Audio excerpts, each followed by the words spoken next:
बताया सुबह की कुछ दिक्कत आ रही है आज इंटरनेट में। जी जी हम लोग सब कार्यक्रम की शुरुआत करना चाहते हैं सर। जी जी नमस्कार मित्रों, जैसा कि आप सब जानते हैं कि आत्माराम सनातन धर्म कॉलेज आज़ादी का अमृत महोत्सव श्रृंखला के तहत निरंतर कार्यक्रम कर रहा है और इसके तहत भारत की सामाजिक, सांस्कृतिक, राष्ट्रीय, भाषाई तमाम पहलुओं पर लगातार चर्चा परिचर्चा आयोजित हो रही है। उसी क्रम में आज हम सब जानते हैं कि सितंबर का महीना हिंदी दिवस, हिंदी पखवाड़ा का महीना होता है। तो उसी क्रम में हम लोगों ने इस बात पर विशेष बल दिया कि जब हिंदी पखवाड़ा या हिंदी दिवस का महीना चल रहा है तो क्यों न हिंदी विषय और हिंदी से जुड़ी हुई बातों पर भी एक परिचर्चा निरंतर आयोजित करें और उस पर एक अच्छी बातचीत हो। उसी क्रम में आज का यह कार्यक्रम आयोजित है और जैसा कि आप सबको पता है कि आज का व्याख्यान का विषय हिंदी का वैश्विक परिदृश्य और प्रवासी भारतीय साहित्य। आज के इस विषय पर डॉक्टर आशीष कंदवे सर हमारे बीच मौजूद हैं, व्याख्यान देंगे। और सर प्रवासी भारतीय साहित्य विशेषज्ञ के रूप में वैश्विक स्तर पर प्रख्यात हैं, तो ये हमारा सौभाग्य है कि सर इस विषय पर बोलेंगे और हम लोग उनके सहभागी होंगे, व्याख्यान के सहभागी होंगे।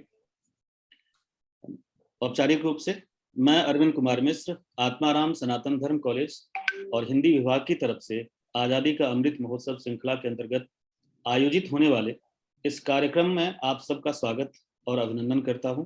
विशेष रूप से आज के हमारे आदरणीय वक्ता डॉक्टर आशीष कंदवे जी एवं हमारे कॉलेज के प्राचार्य प्रोफेसर ज्ञानतोष कुमार झा सर का स्वागत और अभिनंदन करता हूं। आज़ादी का अमृत महोत्सव के अंतर्गत आयोजित होने वाला यह 5वां व्याख्यान है, जिसका विशेष संबंध हिंदी दिवस से जुड़ता है। इसलिए हमने तय किया कि हिंदी भाषा पर परंपरागत तरीके से सुनने और विचारने की जगह उसके बृहत्तर परिसर के संदर्भ में बातचीत हो। इसी संदर्भ में हिंदी का वैश्विक परिप्रेक्ष्य और प्रवासी भारतीय साहित्य विषय पर यह व्याख्यान आयोजित है। डॉक्टर आशीष कंदवे, जो कि प्रवासी भारतीय साहित्य के मर्मज्ञ विद्वान माने जाते हैं, हमारे बीच अपना व्याख्यान प्रस्तुत करेंगे। कार्यक्रम की औपचारिक शुरुआत के साथ ही मैं कॉलेज के प्राचार्य प्रोफेसर ज्ञानतोष कुमार झा सर से आग्रह करना चाहूंगा कि इस संदर्भ में 2 शब्द कहें ताकि हम लोग फिर आगे कार्यक्रम प्रोसीड कर सकें। सर। धन्यवाद अरविंद जी। नमस्कार डॉक्टर आशीष कंदवे जी। नमस्कार। नमस्कार आदरणीय डॉक्टर आशीष कंदवे जी हमारे आज के मुख्य अतिथि इस वेबिनार के, जो कि एक कवि हैं, समीक्षक हैं, संपादक हैं और सांस्कृतिक विचारक हैं।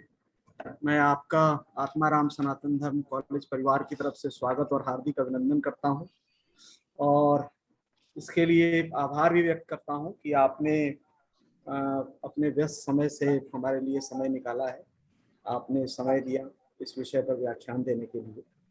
हम लोगों ने पिछले जुलाई महीने से ही आज़ादी का अमृत महोत्सव एक अभियान के तहत पूरे वर्ष के लिए कार्यक्रम सुनिश्चित किए हैं और इसकी शुरुआत हमने जुलाई में की थी और लगातार विभिन्न विषयों पर विभिन्न विद्वानों को आमंत्रित कर व्याख्यान कराने, बातचीत करने का प्रयास हम कर रहे हैं। एक व्याख्यान श्रृंखला चला रहे हैं और ये मेरे लिए खुशी की बात है कि डॉक्टर आशीष जी ने समय दिया है, जो कि वैश्विक परिदृश्य में हिंदी की स्थिति और प्रवासी साहित्य पर आज हम सबसे बातचीत करेंगे और उनके ज्ञान का हम सबको लाभ मिलेगा।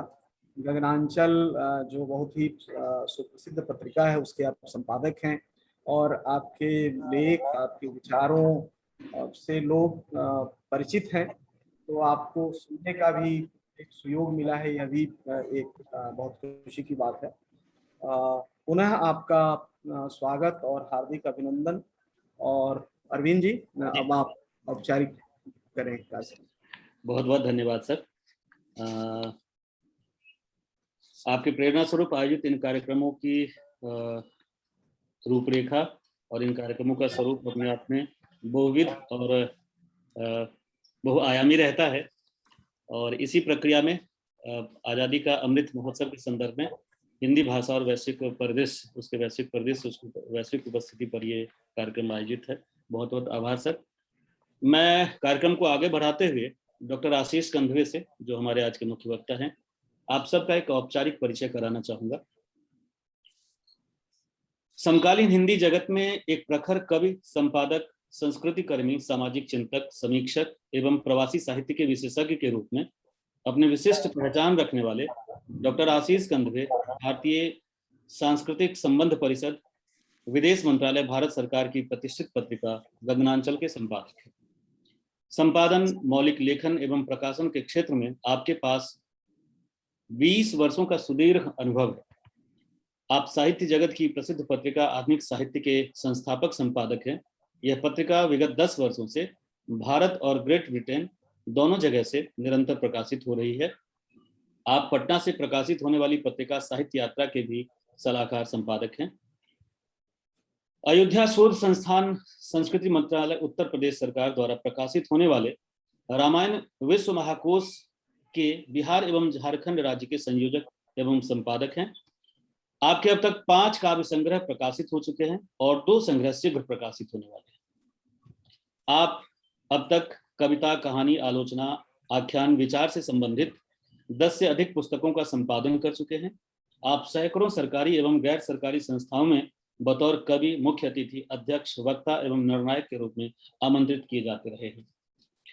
विश्व हिंदी साहित्य परिषद के माध्यम से राष्ट्रीय तथा अंतर्राष्ट्रीय स्तर पर हिंदी भाषा के प्रचार प्रसार एवं प्रतिष्ठा हेतु 100 से अधिक सेमिनार, राष्ट्रीय अंतर्राष्ट्रीय सम्मेलनों का सफल आयोजन कर चुके हैं। 9वें, 10वें एवं 11वें विश्व हिंदी सम्मेलन में भारतीय सांस्कृतिक संबंध परिषद, विदेश मंत्रालय, भारत सरकार के अधिकारी एवं प्रतिभागी के रूप में आप भाग ले चुके हैं। डॉक्टर आशीष कंधवे विश्व हिंदी साहित्य परिषद भारत के अध्यक्ष भी हैं। जहां तक पुरस्कार और सम्मान की बात है, उसकी फहरिस्त बहुत लंबी है, लेकिन उनमें से कुछ पुरस्कारों का आप लोगों के बीच जिक्र करना चाहूंगा। ब्रिटिश पार्लियामेंट सदन लंदन में भारत गौरव सम्मान आपको दिया जा चुका है। काव्य गौरव सम्मान द्वारा भारतीय सांस्कृतिक सेवा न्यास के द्वारा सूरज प्रकाश मारवाह सृजन शिखर सम्मान आपको दिया जा चुका है। भाषा सारथी सम्मान से आप सम्मानित किए जा चुके हैं। विश्वारोही रत्न सम्मान न्यूयॉर्क के द्वारा आपको सम्मानित किया जा चुका है। पत्रकारिता के लिए श्री राम वृक्ष वेनीपुरी पत्रकारिता सम्मान प्राप्त कर चुके हैं आप। साहित्य सृजन शिखर सम्मान न्यूयॉर्क से आप सम्मानित किए जा चुके हैं। विशेष रूप से यूनिवर्सल पीस फेडरेशन दक्षिण कोरिया एवं International Peace Leadership College Thailand द्वारा एशियन लीडरशिप कॉन्फ्रेंस बैंकॉक में 2013 में आपको स्नातक की मानद उपाधि दी जा चुकी है। हिंदी साहित्य अकादमी मॉरिशस तथा हिंदी स्पीकिंग यूनियन मॉरिशस के द्वारा हिंदी सेवी एवं साहित्य सम्मान से आपको सम्मानित किया जा चुका है। डॉक्टर कंधवे हिंदी भाषा, साहित्य एवं भारतीय संस्कृति और सृजनात्मकता के प्रचार प्रसार हेतु अमेरिका, इंग्लैंड, फ्रांस, स्विट्जरलैंड, रूस के अलावा 30 से अधिक देशों की यात्रा कर चुके हैं और इससे तय होता है कि सर भारतीय भाषा संस्कृति के प्रचार प्रसार में निरंतर सेवारत हैं। सर आपका पुनः स्वागत है और आज का विषय हिंदी का वैश्विक परिदृश्य और प्रवासी भारतीय साहित्य पर व्याख्यान देने के लिए हम स्वागत करते हैं और माइक आपको सौंपते हैं। सर बहुत बहुत धन्यवाद अरविंद जी, और मैं ये समझता हूँ कि मेरी आवाज और चित्र दोनों स्पष्ट होंगे। जी जी सर, जी सर, बिल्कुल। इतना लंबा चौड़ा जब आप लोग वो पढ़ देते हैं ना परिचय, तो फिर आदमी डर जाता है कि बोले क्या। मैं तो साहित्य का बहुत छोटा सा विद्यार्थी हूँ, सीख रहा हूँ। आप सबके संपर्क में, संसर्ग में रह करके थोड़ा बहुत मैं भी सीख लेता हूँ। हाँ, ये अलग बात है कि सीख करके मैं भूलता नहीं हूँ। बहुत सारे लोग सीख करके भूल जाते हैं। यही एक फर्क होता है साधारण काम करने वाले में और थोड़ा सा लीक से हट करके काम करने वाले। आज के इस कार्यक्रम में आपने मुझे आमंत्रित किया, अर्चना जी के माध्यम से मुझे संपर्क किया गया था। मैं सबसे पहले अर्चना जी को ही आज इसके लिए धन्यवाद ज्ञापित करता हूं कि उन्होंने कहीं मुझे सुना होगा, देखा होगा या बात हुई होगी और मेरे नाम को उन्होंने स्मरण में रखा। आत्माराम सनातन धर्म महाविद्यालय दिल्ली विश्वविद्यालय का एक ऐसा विश्वविद्यालय है जो अपने गौरवपूर्ण इतिहास के लिए जाना जाता है। आप आजादी के 75वें वर्ष के उपलक्ष्य में ये जो अमृत महोत्सव का कार्यक्रम चल रहा है, इसमें मैं सिर्फ एक ही शब्द पे मुझे शुरू से थोड़ा सा संशय रहा कि आजादी शब्द का प्रयोग हम लोग इसमें क्यों कर रहे हैं, स्वाधीनता शब्द का प्रयोग क्यों ना करें, स्वाधीनता के 75 वर्ष। तो आजादी गुलामी का प्रतीक है कहीं ना कहीं। आप गुलाम जब होते हैं तभी आप आजाद की बात करते हैं, लेकिन हम लोग उस तरह से कभी भी गुलाम नहीं रहे जिस तरह की कल्पना या जिस तरह का इतिहासों में हमें बताया गया है। इसलिए हम अपने अधीन हो गए, स्वाधीन हो गए हैं 1947 में।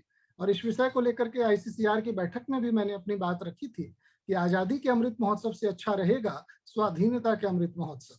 तो लोगों ने कहा कि शब्द कठिन है, तो मैंने उनको उदाहरण दिया कि जब अभी पेंडेमिक आया था तो लोगों को पेंडेमिक अंग्रेजी का शब्द याद नहीं था, प्रयोग में आया, सब याद हो गया। जब मोदी की सरकार बनी थी तो किसी को असहिष्णुता शब्द नहीं मालूम था, बच्चा बच्चा असहिष्णुता सीख गया। दवाइयां ऐसी आई रेमडेसिविर, किसी को नहीं मालूम था, आज मजदूर को भी, अनपढ़ को भी मालूम है रेमडेसिविर दवाई कैसी है। तो प्रयोग से भाषा का विस्तार होता है, परिचालन होता है, परिष्कार होता है और परिवर्तन होता है। ये तो बस मैंने एक आजादी शब्द का जो प्रयोग हो रहा है उसकी जगह स्वाधीनता शब्द के प्रयोग को लेकर के मैं थोड़ा सा आग्रही हो गया हूं कि अगर हम ऐसा करेंगे तो शायद अपनी सांस्कृतिक चेतना को विशेष करके बचा पाएंगे। आज के इस कार्यक्रम में सर्वप्रथम स्वागत वक्तव्य देने वाले प्रज्ञावान और आत्माराम सनातन धर्म महाविद्यालय के प्राचार्य प्रोफेसर ज्ञानतोष कुमार झा साहब, हृदय से आपका अभिनंदन भी करता हूं और आभार प्रकट करता हूं। आपने मेरे लिए बहुत सुंदर शब्दों का प्रयोग किया। अभी तक आपसे मिलने का सुअवसर नहीं प्राप्त हुआ है, लेकिन निकट भविष्य में हम लोग जरूर मिलेंगे, ऐसी मुझे आशा है। जल्दी ही मिलेंगे, जल्दी ही मिलेंगे। जी जी झा जी, निश्चित निश्चित। कने करे मैथिलियो बजे छिए हम। अच्छा। तो हम लोग मिलेंगे और जी, मिलने से विस्तार ही होता है। हम बिल्कुल। एक दूसरे से जुड़ करके अपना विस्तार करते हैं, समाज का विस्तार करते हैं। आज के कार्यक्रम के जो संयोजक हैं भाई अरविंद कुमार मिश्र जी, आपकी मुस्कान बहुत ही प्रज्ञा को समेटे हुए है और बहुत ही सहज सरल मुस्कान है आपकी, ऐसे ही मुस्कुराते रहें। छात्र हमेशा शिक्षक के व्यक्तित्व से ज्यादा प्रभावित होता है, उसके शब्दों से और उसके विचारों से और उसके अनुभव से बाद में प्रभावित होता है। पहला जो प्रभाव पड़ता है किसी भी छात्र छात्रा का या समाज पे, वो शिक्षक के व्यक्तित्व से होता है। तो मैं हमेशा शिक्षकों को कहता हूँ, विशेषकर हिंदी वालों को, कि बिल्कुल टिप टॉप रहो। तो वो जब तक आप टिप टॉप नहीं रहेंगे तब तक आप टॉप पे नहीं रहेंगे। ऐसे अरविंद भाई का बहुत बहुत अभिनंदन। और हमारे नोडल अधिकारी श्री दीपांकर जी का भी मैं बहुत अभिनंदन करता हूं, जिन्होंने शायद इस पूरे कार्यक्रम को बनाने में महत्वपूर्ण भूमिका निभाई होगी। मित्रों, आज का जो विषय है वो बहुत लंबा चौड़ा विषय है, मुझे नहीं मालूम समय आपने मुझे कितना दिया है। जी सर, आपके पास समय है, आप 40-45 मिनट तो होगा ही। 50 मिनट सर, 50 मिनट जी। आज का विषय बहुत लंबा चौड़ा है अरविंद जी। विषय हिंदी का वैश्विक परिप्रेक्ष्य तो एक विषय है और इसके साथ प्रवासी भारतीय साहित्य। अब हिंदी का वैश्विक परिप्रेक्ष्य पे जब हम बात करने की सोचेंगे तो बहुत सारी बातें हमारे दिमाग में आ जाएंगी। उन सभी प्रमुख बिंदुओं को समेट कर अगर हम बात नहीं करेंगे तब तक हिंदी के वैश्विक विस्तार और आने वाले दिनों में, सदियों में हिंदी का विस्तार और प्रतिष्ठा किस स्तर पे हमारे बीच में बची रहेगी या बढ़ेगी या घटेगी, इसका हम तुलनात्मक अध्ययन नहीं कर पाएंगे। आज जिस समय में हम जी रहे हैं वो ऐसी सदी है, इतनी नव उन्मेष से भरी हुई है, इतनी नवो उन्मेष शालिनी है, इतनी प्रज्ञा विस्फोट से भरी हुई है कि उसकी प्रतिध्वनि हमें हर कदम पे, हर पल पे, हर मोड़ पे सुनाई पड़ती है। ऐसे प्रज्ञा विस्फोट के समय में, आगे ऐसे प्रज्ञा स्फोट भी कर सकते हैं आप, ऐसे समय में, ऐसे काल में भाषा पे बात करना निश्चित रूप से बहुत ही गंभीर विषय पे बात करने के बराबर है। जब भी हम वैश्वीकरण की बात करते हैं तो हमारे दिमाग में बात रोजगार की आ जाती है, आर्थिक शक्तियों की आ जाती है, सामरिक शक्तियों की आ जाती है, सांस्कृतिक सामाजिक शक्तियों की आ जाती है, लेकिन हम सबसे अंत में भाषाई शक्ति पे बात करते हैं, जबकि होना बिल्कुल इसके विपरीत चाहिए। जैसे ही आप वैश्विक स्तर पे अपने आप को स्थापित करना चाहेंगे, जो सबसे पहला शक्ति पुंज है जिसे आपको परिभाषित करना है वो है आपकी भाषाई शक्ति।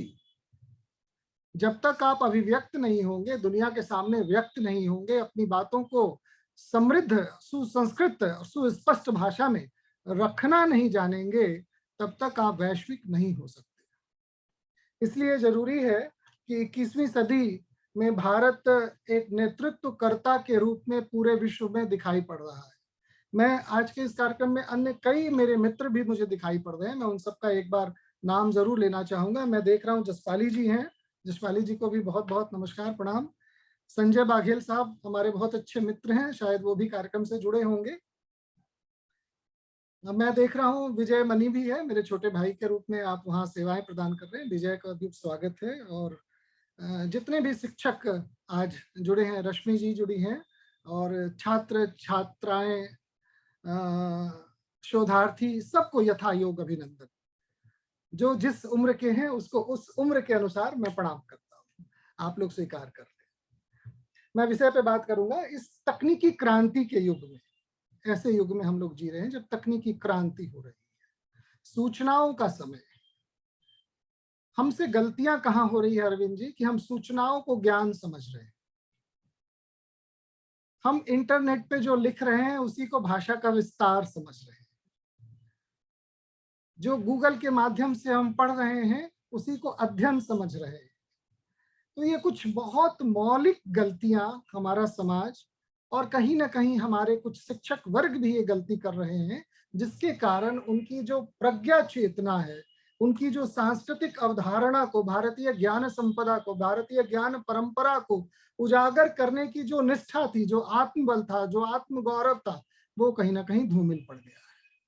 मैं ये नहीं कहूंगा कि विज्ञान सम्मत होना, विज्ञान के साथ चलना कोई आपकी कमजोरी है या उसके साथ नहीं चलना चाहिए, लेकिन विज्ञान के ऊपर ही बिल्कुल अपेक्षित, उसी से सब कुछ अपेक्षा कर लेंगे और अपनी चैतन्यता, अपने भीतर के आवाज को जब आप सुनना बंद कर देंगे, तो निश्चित रूप से ऐसे विषयों पे हमें चर्चा करने की जरूरत पड़ जाएगी कि हमारा वैश्विक परिदृश्य आखिर है क्या। दुनिया की सभी भाषाएं कहीं ना कहीं अपने अस्तित्व को खो रही हैं, सिर्फ भारत की भाषाएं अपने अस्तित्व को नहीं खो रही हैं। इस मुगालते में हम लोग ना रहें कि हम हिंदी को लेकर के बहुत बड़ी कोई योजना लेकर के आ गए हैं और पूरी दुनिया में हिंदी हिंदी हो गई है। इस तरह के किसी मुगालते में मत रहिए। मैंने 55 से अधिक देशों की यात्रा की है और यथार्थ में वहां पे देखा है कि वहां कितनी हिंदी है। जो डेटा देने के जादूगर हैं, आजकल दुनिया में क्या हो रहा है अरविंद जी, कि सब कुछ डेटा पे आधारित है। डेटा से ही आपकी समृद्धि है, डेटा से ही आपकी बौद्धिकता है, और डेटा से ही आपके संस्कार और परिमार्जन है। तो कहीं ना कहीं हम डेटा के जाल में फंस गए हैं। इंटरनेट का मतलब ही होता है वेब सेल। वेब का मतलब भी जाल है, सेल का मतलब भी कोठरी, और नेट का मतलब भी जाल है। तो हम एक ऐसे जाल में फंस गए हैं, ऐसे विशियस सर्कल में फंस गए हैं, जिससे निकल करके हम अपनी चीजों को बहुत तेजी से छोड़ रहे हैं। भाषा किसी भी देश के लिए उसके गौरव का प्रतीक होती है, इसमें कुछ नया मैं नहीं कह रहा। लेकिन भारत एक ऐसा देश रहा है जहां भारतीय सांस्कृतिक राजनीति को लेकर के, भारतीय वोटों की राजनीति को लेकर के भाषाई चेतना को हमसे हमेशा दूर रखा गया। हमें भाषा पे आत्म गौरव करना नहीं सिखाया गया। समकालीन परिदृश्य में अगर हम इसका आकलन करेंगे तो आप देख सकते हैं कि पिछले 2 दशकों से हिंदी को लेकर के कुछ ज्यादा ही चैतन्यता और जागरूकता समाज में उत्पन्न हुई है। जब भारत में ये जागरूकता, ये सामाजिकता में बढ़ावा हुआ है, बढ़ोतरी हुई है, तो निश्चित रूप से जो चीज हमारे देश में बढ़ेगी वही विदेशों में भी बढ़ेगी। अगर हमारा आर्थिक संपन्नता इस देश में बढ़ रहा है, तभी हम विश्व के अन्य देशों में भी आर्थिक संपन्न कहलाएंगे।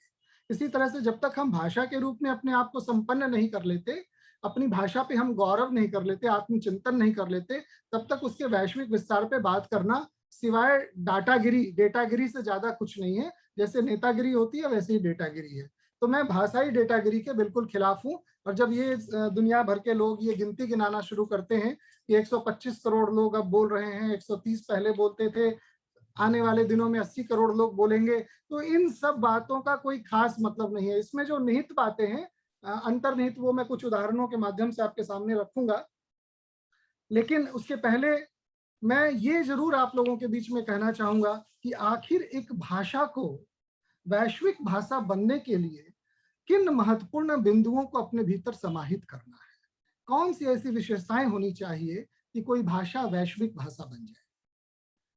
निश्चित रूप से जब आप इसकी बात करेंगे तो किसी भाषा के विश्व भाषा में रूपांतरित होने के जो चरण होते हैं और जो बिंदु होते हैं, उसको विश्लेषित किए बिना, उस पर चर्चा किए बिना आप किसी भी भाषा के वैश्विक आकलन को ठीक से नहीं कर पाएंगे। विश्व भाषा बनाने के लिए, चाहे वो हिंदी हो, चाहे बंगला हो, चाहे भोजपुरी हो, कोई भी भाषा हो, उसको विश्व भाषा बनाने के लिए कुछ महत्वपूर्ण बिंदु होते हैं, उसको अपने भीतर समाहित कर लेना होगा। जिसमें सबसे जो पहला प्रथम बिंदु है, प्रथम चरण है, इसके उपयोग करने वालों की संख्या कितनी है।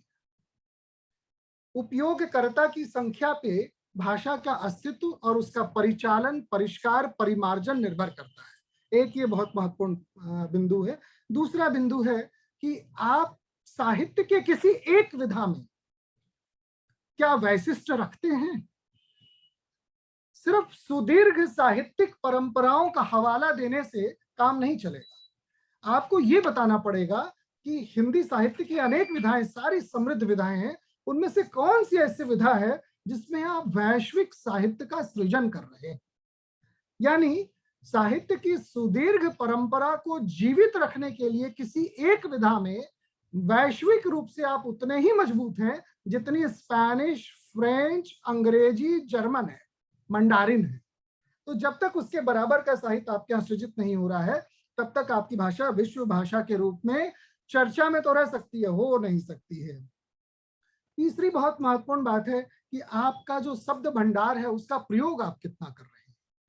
विश्व भर में हिंदी ही एक ऐसी भाषा है जिसके पास 25 लाख शब्दकोश में शब्दों का जो संचयन है वो है 25 लाख के करीब।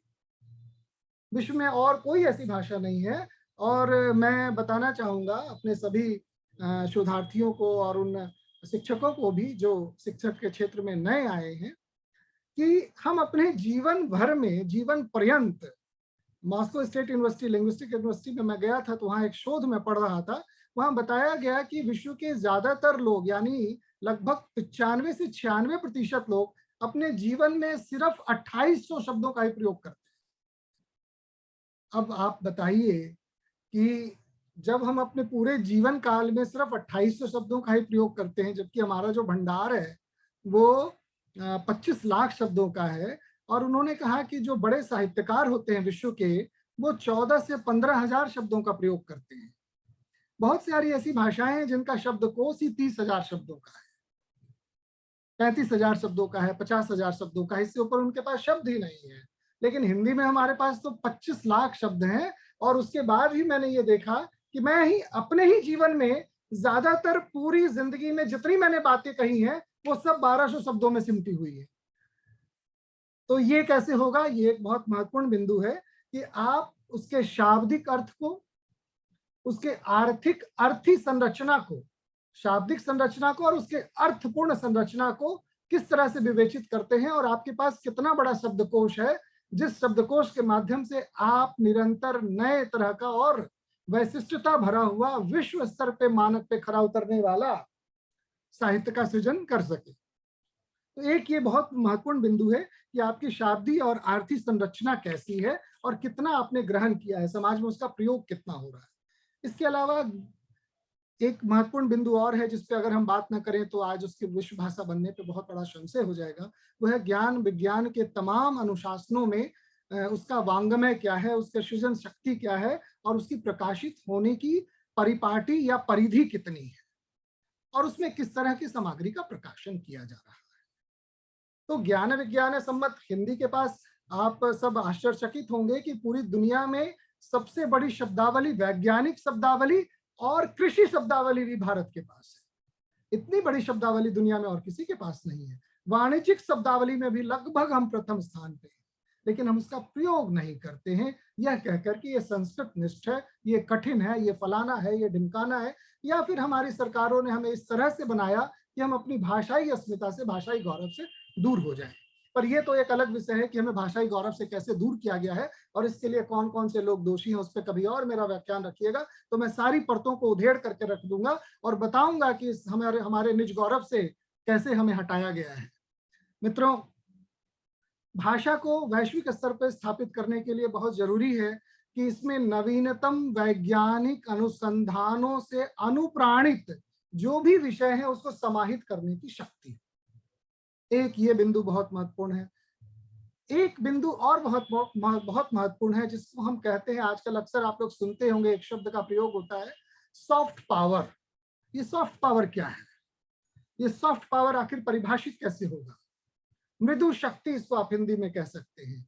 कई लोग इसको सरल शक्ति भी कहते हैं, ज्ञान शक्ति भी कहते हैं। बहुत तरह की शक्तियों को मिला करके एक शब्द बन गया है मृदु शक्ति। भारत की मृदु शक्ति क्या है? भारत की मृदु शक्ति उसकी भाषा है। भारत की मृदु शक्ति उसका सांस्कृतिक परिप्रेक्ष्य है, और उसको जिस भाषा में हम परिभाषित कर देते हैं वही हमारा गौरव है। तो हमारी जो मृदु शक्ति है वो हमारे राजनीतिक संदर्भों में, सामाजिक संदर्भों में, सामाजिक संरचनाओं में, सांस्कृतिक अनुष्ठानों में और जन संचार के माध्यमों में कितने प्रभावी रूप से हम उसका प्रयोग कर रहे हैं और उसको कितने प्रभावी रूप से लोग अपने भीतर अंगीकार कर रहे हैं, उसको स्वीकार कर रहे हैं। जब तक इसका हम मूल्यांकन नहीं करेंगे तब तक किसी भी भाषा के वैश्विक होने के विषय को लेकर के हम ठीक से संधान नहीं कर पाएंगे। मित्रों, एक और बहुत महत्वपूर्ण विषय है कि आपकी भाषा से विश्व की अन्य बड़ी भाषाओं में अनुवाद कितना हो रहा है। अगर अनुवाद की परंपरा को आपने छोड़ दिया है तब भी आप वैश्विक भाषा के रूप में स्थापित नहीं हो पाएंगे। इसके अलावा आपकी भाषा के मानवीय सरोकार कितने हैं और यांत्रिक सरोकार कितने हैं? भाषा के दो सरोकार होते हैं। एक मानवीय सरोकार होता है जिससे हम अपने सांस्कृतिक, अपने साहित्यिक और अपने अन्य बहुत तरह के, जिसको सॉफ्ट पावर के रूप में, मृदु शक्ति के रूप में हमने कहा, उसको परिभाषित करते हैं। और दूसरा होता है हमारा यांत्रिक सरोकार। यांत्रिक सरोकार के माध्यम से आजकल आप जितने भी ये लैपटॉप, कंप्यूटर्स और जितने भी गैजेट्स आप देख रहे हैं, इसके अलावा जितने भी हमारे कल कारखाने हैं, बड़े उद्योग हैं, सॉफ्टवेयर कंपनियां हैं, उन सब में हमारा यांत्रिक सरोकार कितना बढ़ा है, यानी प्रौद्योगिकी में और रोजगार के माध्यमों में हमने अपनी भाषा को कहां तक पहुंचाया है, ये तय करेगा कि आपकी भाषा वैश्विक स्तर पे कहां पहुंची है। इसके अलावा, जिसकी बात मैं पहले भी कर चुका हूं, कि उच्च कोटि की शब्दावली हमारे पास है। हमें और शब्दावली की आकांक्षा भी नहीं है, ना ही हमें अपेक्षा करनी चाहिए कि हमें अपनी शब्दावली को और भरना है, क्योंकि अभी भी हम उसका 1% भी उपयोग में नहीं ला रहे हैं। 0.5% शब्दावली में ही पूरा देश, पूरा समाज, सभी विश्वविद्यालय चल रहे हैं। इसलिए जरूरी है कि हम अपनी भाषाई चेतना में अपनी शब्दावली का जो एक कोश है उसको बढ़ाएं, तभी जाकर के वैश्विक स्तर पे हम हिंदी भाषा को लेकर के बड़ी बात कर पाएंगे और उसको प्रतिष्ठित कर पाएंगे। अब बात यह है कि आपके विषय में है कि हिंदी का वैश्विक परिप्रेक्ष्य है क्या। वैश्विक परिप्रेक्ष्य का मतलब है कि विश्व में किन देशों में हिंदी में कितना काम हो रहा है, किन देशों में, किन विश्वविद्यालयों में कितनी पढ़ाई जा रही है, विश्व के किन बड़े देशों में हिंदी को किस स्तर पर स्वीकार किया गया है। तो इसमें ये फिर वही बात आ जाएगी कि मुझे कुछ ना कुछ आपको डाटा बताना पड़ेगा। डेटा से, बिना डेटा बताए हुए काम नहीं चलेगा। तो इसमें मैं बहुत ज्यादा समय नहीं लूंगा, क्योंकि विश्व भर में आज का जो नया आंकड़ा है उसके अनुसार अगर भारत की अष्टम अनुसूची में शामिल सभी भाषाओं को जोड़ दिया जाए, क्योंकि सबकी लिपि एक ही है, तो हिंदी के प्रयोगकर्ता की संख्या विश्व में नंबर 1 पर है। चाहे कोई भी व्यक्ति कोई भी डेटा कहीं से भी जोड़ तोड़ करके दे, मैं उसको नहीं मानता। क्योंकि अगर आप मंडारिन को 1 नंबर पे गिनते हैं तो मंडारिन भाषा में 1 से लेकर के 326 इतनी भाषाएं उसमें शामिल है। भारत में तो कम है, बहुत छोटी छोटी भाषाएं मंडारिन में बोलियों के रूप में शामिल है। उन सबको मिला करके प्रयोगकर्ताओं की संख्या 1,09,00,000 है। उस हिसाब से अगर आप देखेंगे तो प्रयोगकर्ताओं की दृष्टि से हमारी संख्या विश्व में नंबर 1 है। और ये विश्व भाषा बनने में जो भी देरी है वो हम सब की तरफ से देरी है, हमारे उपयोग करने की जो इच्छा है, निष्ठा है, उसकी तरफ से देरी है। अन्यथा हिंदी विश्व भाषा है, होगी कहने की जरूरत नहीं है। ये निश्चित रूप से हिंदी एक विश्व भाषा के रूप में स्थापित है। मैं मंडारिन के बारे में आपको 1-2 बहुत महत्वपूर्ण बात बताना चाहता हूं कि अभी एक नया शोध आया था जिसमें मंडारिन, जैसे हम कहते हैं हमारी मैथिली है, भोजपुरी है, मगही है, राजस्थानी है, कुमाऊनी है, गढ़वाली है, और भी बहुत सारी ऐसी भाषाएं हैं जो अष्टम अनुसूची में है या नहीं है, पर उन सब को छोड़ दीजिए तो आप सुन के हैरान हो जाएंगे कि चीन में प्योर मंडारिन बोलने वाले जो लोग हैं उनकी संख्या 90 करोड़ से कम है, 80 करोड़ के आसपास है। और उनकी संख्या को जब वो 120 करोड़ 125 करोड़ बताते हैं तो उसमें वो यू, एक भाषा है मंडारिन की यू जो कैंटोनी में बोली जाती है, यू भाषा, बू है जो शंघाई में बोली जाती है, मिनीबेई है जो फुजोउ में बोली जाती है, मिन्नान है जो ताइवान में बोली जाती है, जियांग है, हक्कान है, तथा ऐसी और कई छोटी छोटी बोलियां और भाषाएं हैं। इन सब को मिला करके, उपबोलियों को मिला करके एक भाषा के रूप में मंदारिन, जिसको चाइना में हम लोग मंदारिन बोलते हैं, पर जो मूल चाइनीज लोग हैं, चीनी लोग हैं, वो उसको पुंतोधुआ बोलते हैं। वो पुंतोधुआ भाषा को बोलने वाले लोगों की संख्या, अगर इन सब को हटा दें, यू को, बू को, मिनीबेई को, मिन्नान को, जियांग को, तो आप ये समझ लीजिए कि उनकी जो भाषा है वो 80 करोड़ के आसपास सिमट के रह जाएगी अगर इसको संख्या बल के अनुसार देखना है तो। और इन सब को आप मिलाएंगे तो 120 करोड़ के आसपास पहुंचेगी। जबकि भारत की सभी बोलियों को, सभी भाषाओं को, और विश्व के अनेक ऐसे देश जहां फिजी है, गुआना है, ट्रिनिडाद है, टोबैगो है, ऐसे बहुत सारे देश हैं जहां भोजपुरी और मैथिली और मगही बोली जा रही है, उन सबको मिला देंगे तो बोलने वालों की संख्या 140 करोड़ के करीब पहुंच जाएगी। इसलिए आप संशय मत कीजिए, हम लोग विश्व भाषा हैं। तो ये एक छोटे से उदाहरण के माध्यम से मैंने आपको बताने की कोशिश की ताकि नई पीढ़ी में आत्मगौरव की भावना जगे। संख्या हमेशा आत्मगौरव को बढ़ाता है, आपके आत्मविश्वास को बढ़ाता है। आपकी जेब में 1 रुपया है, आपका आत्मविश्वास कम, 1000 है, आपका आत्मविश्वास थोड़ा बढ़ जाएगा, 1 लाख है और बढ़ जाएगा, और जैसे ही आप करोड़पति हो जाएंगे आप अकड़ के चलेंगे तो बटन भी खोल लेंगे, अरे मुझसे बड़ा शहंशाह कौन। तो बिल्कुल भाषा में भी ऐसा ही होता है। तो ये समृद्धि लाती है, हमारी मानसिक समृद्धि हमें हमारी भाषा से मिलती है। मित्रों, कुछ और महत्वपूर्ण बातें मैं भाषा के संबंध में कहूंगा कि वैश्विक स्तर पे हिंदी कहाँ पहुंची। वैश्विक स्तर पे हिंदी वहां पहुंच गई है जिसकी कल्पना हमने और आपने कभी नहीं की थी। आधार, अच्छा, बापू जैसे शब्द ऑक्सफोर्ड के डिक्शनरी में शामिल कर लिए। उनके पास और कोई शब्द नहीं था इसके लिए, इसका अनुवाद भी नहीं कर पाए। आधार, अच्छा, बापू, ये एज इट इज। लाठी डंडा तो पहले से है, डकैत तो पहले से है, ऐसे बहुत सारी चीजें हैं। लेकिन ऑक्सफोर्ड की जो इंग्लिश की एडिटर हैं डेनिका सालासर, उन्होंने पिछले 5 सालों में, 8 सालों में, पूरा डेटा आप देखिएगा कि उसका तथ्यात्मक क्या जानकारी है, पर हिंदी के लगभग 900 शब्दों को उसमें शामिल कर लिया है। ये हमारे लिए वैश्विक होने का गौरव है। मित्रों, आज ऑक्सफोर्ड डिक्शनरी दुनिया में हिंदी भाषा को सबसे अग्रणी मानता है, जो अपने भीतर दूसरी भाषाओं को, शब्दों को समाहित कर लेता है या फिर अपनी भाषा को दूसरी भाषा में घुला मिला देने में, उसको स्वीकार करा लेने में सक्षम हो जाता है। तो ऐसे में आप देखिए कि 2017 में 2 और शब्द ऑक्सफोर्ड डिक्शनरी में शामिल हुए जिसमें सूर्य नमस्कार है, और दूसरा एक शब्द है, उस शब्द का नाम है नारी सशक्तिकरण। नारी सशक्तिकरण को 2017 में ऑक्सफोर्ड शब्द of the word of the year का अवार्ड भी दिया गया, क्योंकि उनके पास नारी सशक्तिकरण को लेकर के ऐसी और कोई भावना उनके पास नहीं थी जो हमारे साथ अभिव्यक्त होती है, जो हमारे शब्दों से व्यक्त होती है। इसके अलावा लगभग अभी तक 6000 हिंदी के अन्य शब्दों पे मंथन चल रहा है कि क्या उसको अंग्रेजी की शब्दावली में शामिल कर लिया जाए। ऐसे 6000 शब्दों पे अनुसंधान चल रहा है। इसमें सिर्फ हिंदी के ही शब्द, हिंदी ही नहीं है, अरबी, फारसी, पुर्तगालीज लोग भी हैं जो अपनी भाषा में हिंदी के शब्दों को स्वीकार कर लेने के लिए मजबूर हो गए। जैसे नमस्ते, विश्व में सबसे ज्यादा प्रयोग होने वाला अगर कोई शब्द 21वीं सदी में है तो नमस्ते। पूरे विश्व के किसी भी देश में चले जाइए, पढ़ा लिखा देश हो, अनपढ़ गंवार देश हो, उसको आप नमस्ते बोलिए, वो जानता है कि इंडिया से आया है और हमें अभिवादन कर रहा है। तो ये एक ऐसा शब्द है जो पूरी दुनिया में स्वीकार कर लिया गया है और बहुत सारे देश इस पर विचार कर रहे हैं, इसको अपनी शब्दावली में शामिल कर लें।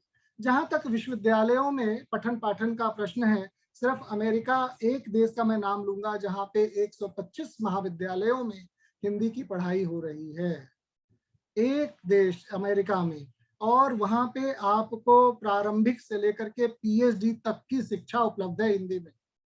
इसके अलावा जर्मनी के 23 महाविद्यालयों में और 6 विश्वविद्यालयों में हिंदी की पढ़ाई सुचारू रूप से चल रही है। और सबसे कमाल की बात है कि जापान में हिंदी की जो पढ़ाई है उसको शुरू हुए 110 वर्ष हो गए।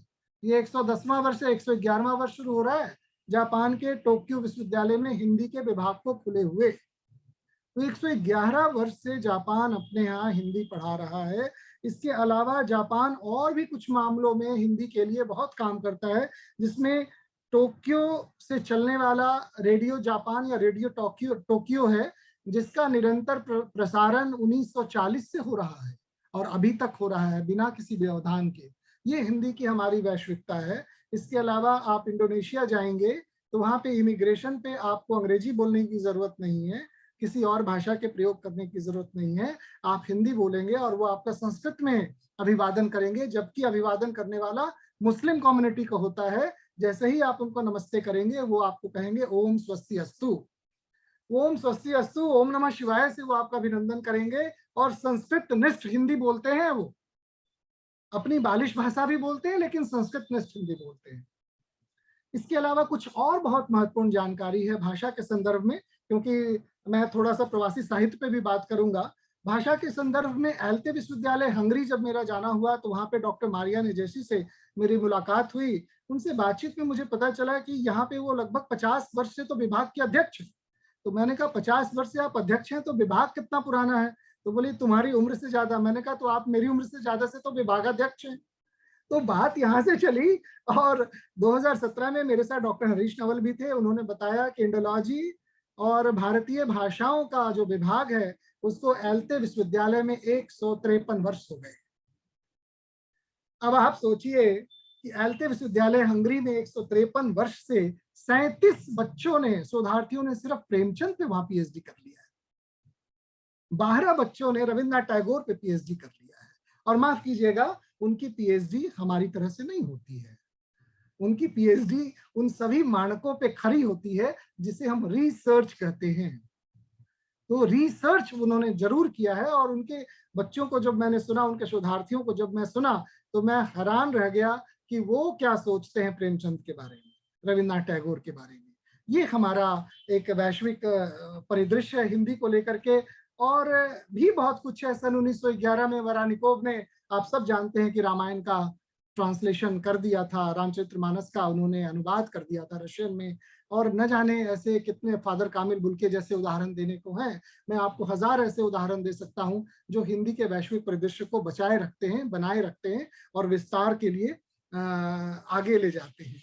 मित्रों, मैं सबको ये कहता हूं कि तुम कितने भी अर्थ शक्ति संपन्न हो जाओ, तुम कितने भी परमाणु संपन्न हो जाओ, तुम कितने भी राष्ट्रीय भावनाओं से ओतप्रोत हो जाओ, तुम कितने भी सांस्कृतिक दर्शन करा दो, तुम कितने भी त्योहार बना लो, तुम कितने भी नए त्योहारों को अपने जीवन में अंगीकार कर लो, लेकिन अगर तुम्हारे चौखट की भाषा मर गई है तो तुम इन सब से जल्दी ही दूर होने वाले हो। इसलिए विश्व में अगर हिंदी को बचाना है तो तिवारी जी, शुक्ला जी, मिश्रा जी, वर्मा जी, शर्मा जी, मीनाक्षी जी, जितने जी हैं, सब अपने चौखट के भीतर हिंदी को बचा लीजिए। इसका वैश्विक परिदृश्य भी तभी बचेगा और वैश्विक उपलब्धियों पे हम तभी बात कर पाएंगे जब हिंदी हमारे चौखट के भीतर, हमारे दरवाजे के भीतर, हमारी खिड़कियों के भीतर सुरक्षित रहेगी। मित्रों, हिंदी को वैश्विक स्तर पे किसी भी तरह की कोई चुनौती नहीं है। मेरी छोटी बहन खुद कैम्ब्रिज यूनिवर्सिटी में हिंदी संस्कृत विभाग में असिस्टेंट प्रोफेसर के रूप में अपनी सेवाएं वहां प्रदान कर रही है। और वो कहती है कि मेरे पास हिंदुस्तानी मूल का, भारतीय मूल का, भारतवंशी कोई छात्र नहीं है, मेरे पास सिर्फ अंग्रेज छात्र हैं जो वहीं के हैं। और वो जैसे हमारे बच्चे पढ़ने जाते हैं फ्रेंच, लैटिन, जर्मन, फलाना ढिमकाना, वो अपनी भाषा को पहले पढ़ते हैं, बाद में एक भाषा सीखने आते हैं जिसमें प्रथम नंबर पे वहाँ हिंदी के रूप में उसको लोगों ने स्वीकार कर लिया है। क्योंकि इंग्लैंड में अब आपको अंग्रेजी आती है कि नहीं आती है इसकी कोई जरूरत आपको महसूस होगी ही नहीं। अगर आपको पंजाबी और हिंदी आती है तो आपको इंग्लैंड में किसी तरह की कोई भाषाई परेशानी नहीं होगी। ऐसी वहाँ पे हिंदी का विस्तार हो चुका है। किसी भी जगह पे इमिग्रेशन से लेकर के मॉल तक में आपको शुद्ध हिंदी बोलने वाले लोग मिल जाएंगे। और हिंदी की शुद्धता पे, हिंदी की वैश्विकता पे मैं एक बहुत छोटा सा उदाहरण दूंगा कि हम और आप हिंदी की शुद्धता पे बिल्कुल ध्यान नहीं देते और हमारी आलोचना की जाती है कि ये व्यक्ति शुद्धतावादी है। जबकि हंसराज कॉलेज में पढ़ाने वाले हमारे प्राचार्य आचार्य महोदय प्रभात कुमार सर, मैं हरीश नवल जी और कुछ और दिल्ली विश्वविद्यालय के बहुत ही सीनियर लेक्चर प्रोफेसर के साथ मॉरिशस जाने का मुझे अवसर मिला।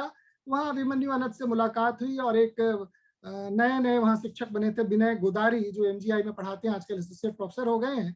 उनको एक साथ 3 बच्चों का सौभाग्य प्राप्त हुआ, ट्रिपलेट्स थे उनके। और उनसे बातचीत करते समय में प्रभात जी ने पूछा कि बच्चे तुम कौन सी कक्षा में पढ़ते हो? तो उस बच्ची ने कहा, मैं नाम लेके बोल रहा हूँ, मुझे नाम नहीं लेना चाहिए अपने आचार्यों का, प्राचार्यों का, लेकिन मैं नाम लेके बोल रहा हूँ। उसने कहा, दादाजी मैं कक्षा में नहीं कक्षा में पढ़ती हूँ। अब आप देखिए हमारे यहाँ कैसी विसंगति है। हम सारे हिंदी के कर्णधार सर झुका करके बैठ गए। ये क्या कह दिया इसने? हमें ऐसी चैतन्यता अपने बालकों में, अपनी नई पीढ़ी में पैदा करनी है। ये आत्म गौरव पैदा करना है। उस घटना को मैं भुलाया नहीं भूलता हूं कि उसने हमें कहा कि आप लोग एक पंक्ति भी शुद्ध हिंदी नहीं बोल रहे हैं। 4ठी कक्षा में पढ़ने वाली एक विद्यार्थी ने, तो वो उनको वहां जो सिखाया गया वो शुद्ध सिखाया गया। इंग्लैंड में जो बच्चे सीख रहे हैं वो शुद्ध सीख रहे हैं। वो जितना अच्छा संस्कृत का उच्चारण कर रहे हैं, अपने श्लोकों का उदाहरण दे रहे हैं और उसका पाठ कर रहे हैं, वो अद्भुत है। इसके पीछे हो सकता है नॉस्टैल्जिया भी हो, देश से दूर रहने की जो एक विडंबना होती है, जो टीस होती है, वो भी रही हो। लेकिन मैं हमेशा ये कहूंगा कि विश्व में 2800 भाषाएं हैं, 2800 में से हम नंबर 1 पे हैं। तो आपको गौरव करने के लिए और क्या चाहिए? अगर कोई नंबर 2 पे भी कह देता है तो 2800 में आप नंबर 2 पे भी अगर हो, तब भी आप उस पर गौरव करो।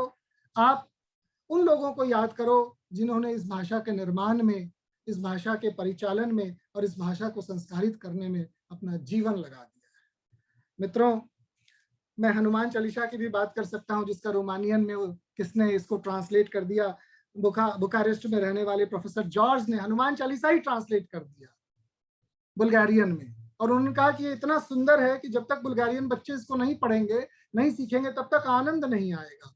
तो आप देखिए कि हमारी भाषा का क्या मतलब पहुंच है और अवधि है। वो हिंदी में नहीं, अवधि है, ब्रज है। ऐसी चीजों का भी वहां पे बहुत ही तरह से उसका अनुवाद किया गया और उनको अपने देश के अस्तित्व के लिए, वो अपने देश के अस्तित्व के लिए उसको महत्वपूर्ण समझते हैं। मित्रों, आइए इस आज के विषय के दूसरे पक्ष पर भी थोड़ी सी बातचीत कर लेते हैं और उसके बाद शायद मेरा समय पूरा भी हो जाएगा। मित्रों, प्रवासी साहित्य आजकल हिंदी की दुनिया में सबसे प्रचलित शब्द है। सभी विमर्शों में सबसे ऊपर आ गया है तैर के। लेकिन हिंदी के साहित्य की दुनिया में प्रवासी साहित्य की स्थिति आज भी लगभग वैसे ही है जैसे समुद्र में हम कोई सामान फेंकते हैं ना, तो समुद्र उसको स्वीकार नहीं करता है, वापस फेंक देता है किनारे की तरफ। तो ऐसे उधेड़-बुन और संघर्ष के साथ प्रवासी साहित्यकारों ने अपनी जो जिजीविषा दिखाई है, अपनी जो प्रेरणा, हिंदी के प्रति अपना लगाव दिखाया है और लिखने के प्रति जो निष्ठा दिखाया है, हम उसका पूरा सम्मान करते हुए इस विषय पे आज थोड़ी सी चर्चा करेंगे। भाषा और साहित्य निश्चित रूप से किसी भौगोलिक सीमा के भीतर इसको बांध करके, कैद करके या निर्धारित करके किसी परिधि में इसको नहीं देखा जा सकता। ये दोनों विश्व के किसी भी मानव के लिए उसकी स्वेच्छा के अनुसार स्वतंत्र होते हैं।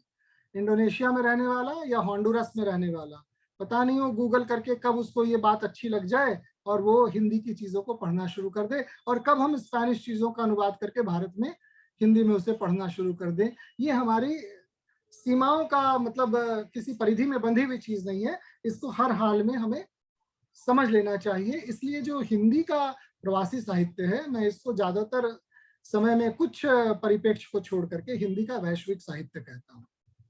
प्रवासी साहित्यकारों ने पहले बहुत अपने आप को प्रवासी के रूप में स्थापित करने के लिए बहुत संघर्ष किया, जिसमें मैं कहानीकारों का नाम नहीं लूंगा, जिन लोगों ने अपने ऊपर पहले प्रवासी साहित्यकार होने का ठप्पा लगवाया और अब वो मुख्य धारा के साहित्यकार कहलाने के लिए संघर्ष कर रहे हैं।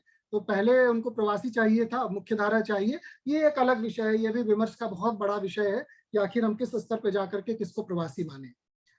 लेकिन मैं आज दो बिंदुओं में अलग अलग बांट करके छोटी सी चर्चा करूंगा प्रवासी साहित्य को लेकर के, कि इसको दो अलग अलग भागों में बांट करके देखा जाना चाहिए। पहला वो भाग है जिसे हम गिरमिटिया साहित्य के रूप में देखते हैं, उन देशों में लिखा गया साहित्य जिसकी दूसरी, तीसरी, चौथी, पांचवी, छठी पीढ़ी, अब छठी पीढ़ी आ गई है, कई देशों में सातवीं पीढ़ी भी है, मॉरिशस में सातवीं पीढ़ी भी आ गई 1834 से अब तक में। तो उन पीढ़ियों के द्वारा लिखा गया साहित्य जो गिरमिटिया देशों में लिखा जा रहा है, उसको मैं कहता हूं हिंदी का वैश्विक साहित्य। वो प्रवासी साहित्य कैसे होगा? जिस व्यक्ति का जन्म ही वहां हुआ, जिस व्यक्ति की मृत्यु वहीं हुई, जिस व्यक्ति ने वहीं अपने सारे अनुभवों को शब्दांकित किया, जिस व्यक्ति ने अपना पूरा मूल जीवन अपनी उसी मिट्टी पे गुजार दिया, वो साहित्य प्रवासी कैसे होगा? सिर्फ इसलिए कि वो हिंदी में लिखता है? इस पे हमें बड़े विस्तार से अपने दिल को बड़ा करके सोचने की जरूरत है। मित्रों, प्रवासी साहित्य दो महत्वपूर्ण बिंदुओं पर टिकी हुई है। पहला बिंदु है इसका मनोविज्ञान। प्रवासी साहित्य को मैं परिभाषित नहीं करूंगा आज, पर इसके मनोविज्ञान को आपको समझना पड़ेगा। और दूसरा है प्रवासी साहित्यकारों की अंतर्दृष्टि। ये दो महत्वपूर्ण बिंदु हैं। जब तक इन दो महत्वपूर्ण बिंदुओं को हम लोग परिभाषित नहीं कर लेंगे, तब तक आप प्रवासी साहित्यकारों को समझ नहीं सकते और उनके लेखन के प्रयोजन को भी नहीं समझ सकते।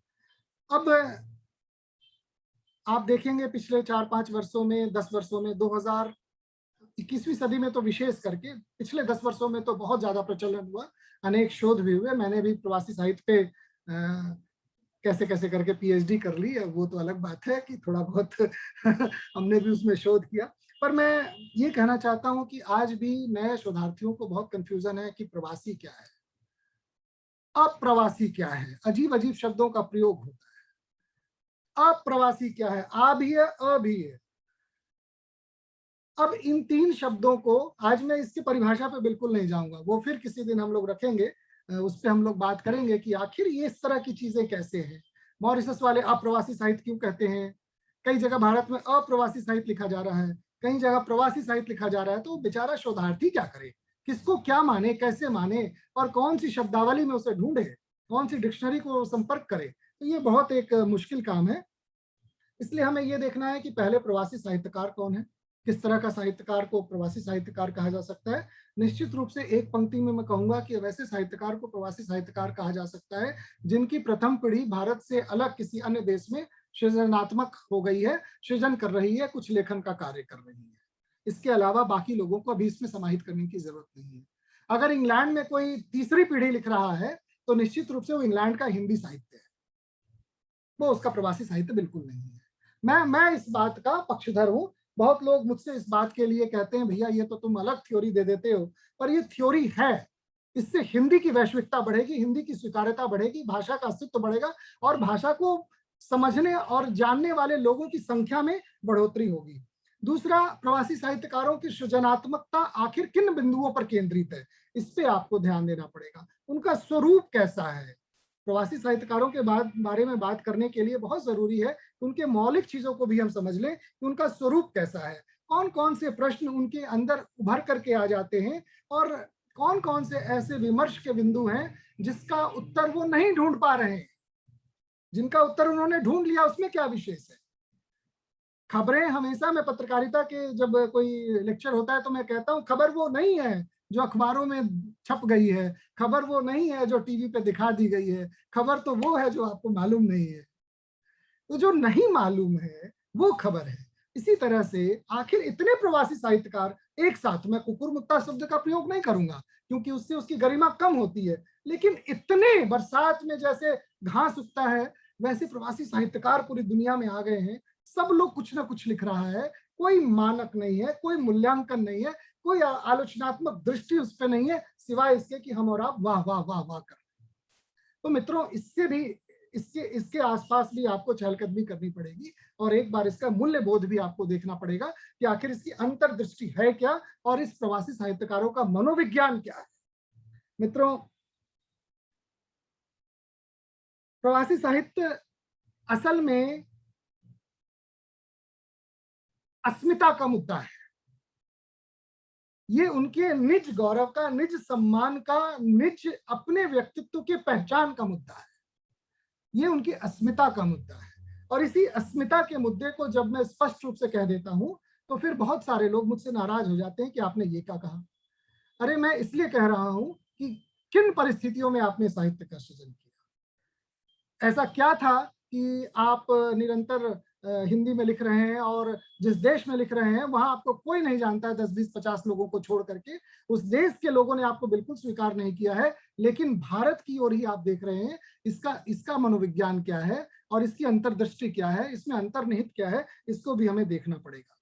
मित्रों, सिर्फ पहले ये कह दिया जाता था कि प्रवासी साहित्यकार वो है जो नॉस्टैल्जिया से भर जाता है, नॉस्टैल्जिया से आग्रही होकर के अपने साहित्य की रचना करता है, परंतु ऐसा बिल्कुल नहीं है। गिरमिटिया देशों में तो देखिए दो तरह से मैंने इसको बांटा, एक वो जो गिरमिटिया है और एक वो जो दुनिया के अन्य देशों में, समृद्ध देशों में, विकसित देशों में, विकासशील देशों में साहित्य का सृजन कर रहे हैं। तो जो गिरमिटिया देश के लोग हैं 1834-35 के बाद जो लोग बिहार यूपी से गए, भोजपुर के लोग गए, उन लोगों को एग्रीमेंट के तहत जिस शब्द का, एक नया शब्द का मतलब सृजन ही हो गया, गिरमिटिया एग्रीमेंट से ये शब्द बना है गिरमिटिया। वो भोजपुर के लोग उसको गिरमिट कहते थे, गिरमिट से गिरमिटिया हो गया। इस पे भी एक बहुत लंबा चौड़ा है और इस पे बड़े सारे उदाहरण भी हैं कि कैसे कैसे इस शब्द का उपयोग हुआ और प्रयोग हुआ और आज हम उसे गिरमिटिया साहित्य के रूप में स्वीकार कर लेते हैं। तो हमें ये देखना पड़ेगा कि गिरमिटिया साहित्य किन बिंदुओं पर केंद्रित है। अभिमन्यु अनंत किस बिंदु पर आकर के लिखते हैं। फिजी का एक साहित्यकार, वहां के मिश्रा जी हैं, पंडित जी हैं, ये किन बिंदुओं को लेकर के, किन संवेदनाओं को लिख रहे हैं। तो आप देखेंगे कि वो अपने विस्थापना के दर्द को लिख रहे हैं, अपने विस्थापन के दर्द को लिख रहे हैं, वो अपनी यंत्रणा को परिभाषित कर रहे हैं, वो अपनी दासता लिख रहे हैं, अपनी वेदना लिख रहे हैं, अपने ऊपर हुए किए गए अत्याचारों को लिख रहे हैं। और मित्रों, एक चौथी और बहुत महत्वपूर्ण बात है कि वो अपनी संस्कृति से कट गए हैं और जिस संस्कृति से वो कटे हैं उसके मूल को बचा के रखने के लिए स्वयं को अभिव्यक्त कर रहे हैं। यानी अपनी सांस्कृतिक चेतना को बचाए रखने के लिए वो व्यक्ति लिख रहा है। तो ये तो मूल है उन देशों का जिसे हम गिरमिटिया देश कहते हैं, कि उसको विस्थापना के स्तर पे जाकर के देखें, आप यंत्रणा पे देखें, उनकी दासता देखें, उसकी करुणा देखें, उनकी वेदना देखें, उनके ऊपर होने वाले अत्याचारों को देखें, या फिर अपनी जीवन शैली को, मूल जीवन शैली को, मूल सांस्कृतिक निष्ठा को बचा कर रखने के लिए उनकी जो मजबूरी है उसको परिभाषित करने के लिए वो लोग लिख रहे हैं।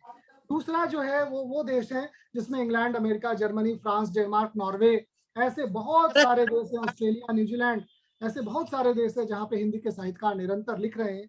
तो आखिर यहाँ कौन लिख रहे हैं, यहाँ पे कौन लोग हैं जिनको हिंदी में लिखने की जरूरत पड़ गई, और वो अपने देश में किस स्तर पे उनका फैलाव है, किस स्तर पे उनका विस्तार है और उस पर कितने लोग विश्वास कर रहे हैं। ये बड़ा इंपॉर्टेंट, बहुत ही महत्वपूर्ण बिंदु है। सिर्फ आपका विस्तार नहीं देखना है, आपको विश्वास भी देखना है। साहित्य विश्वास की परंपरा को लेकर के चलता है, इसलिए प्रेमचंद जिंदा है।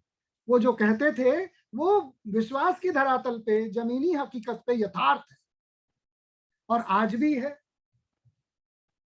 तो वो ऐसे उदाहरण में साहित्य के देने लगूंगा तो बहुत सारा विषयांतर हो जाएगा।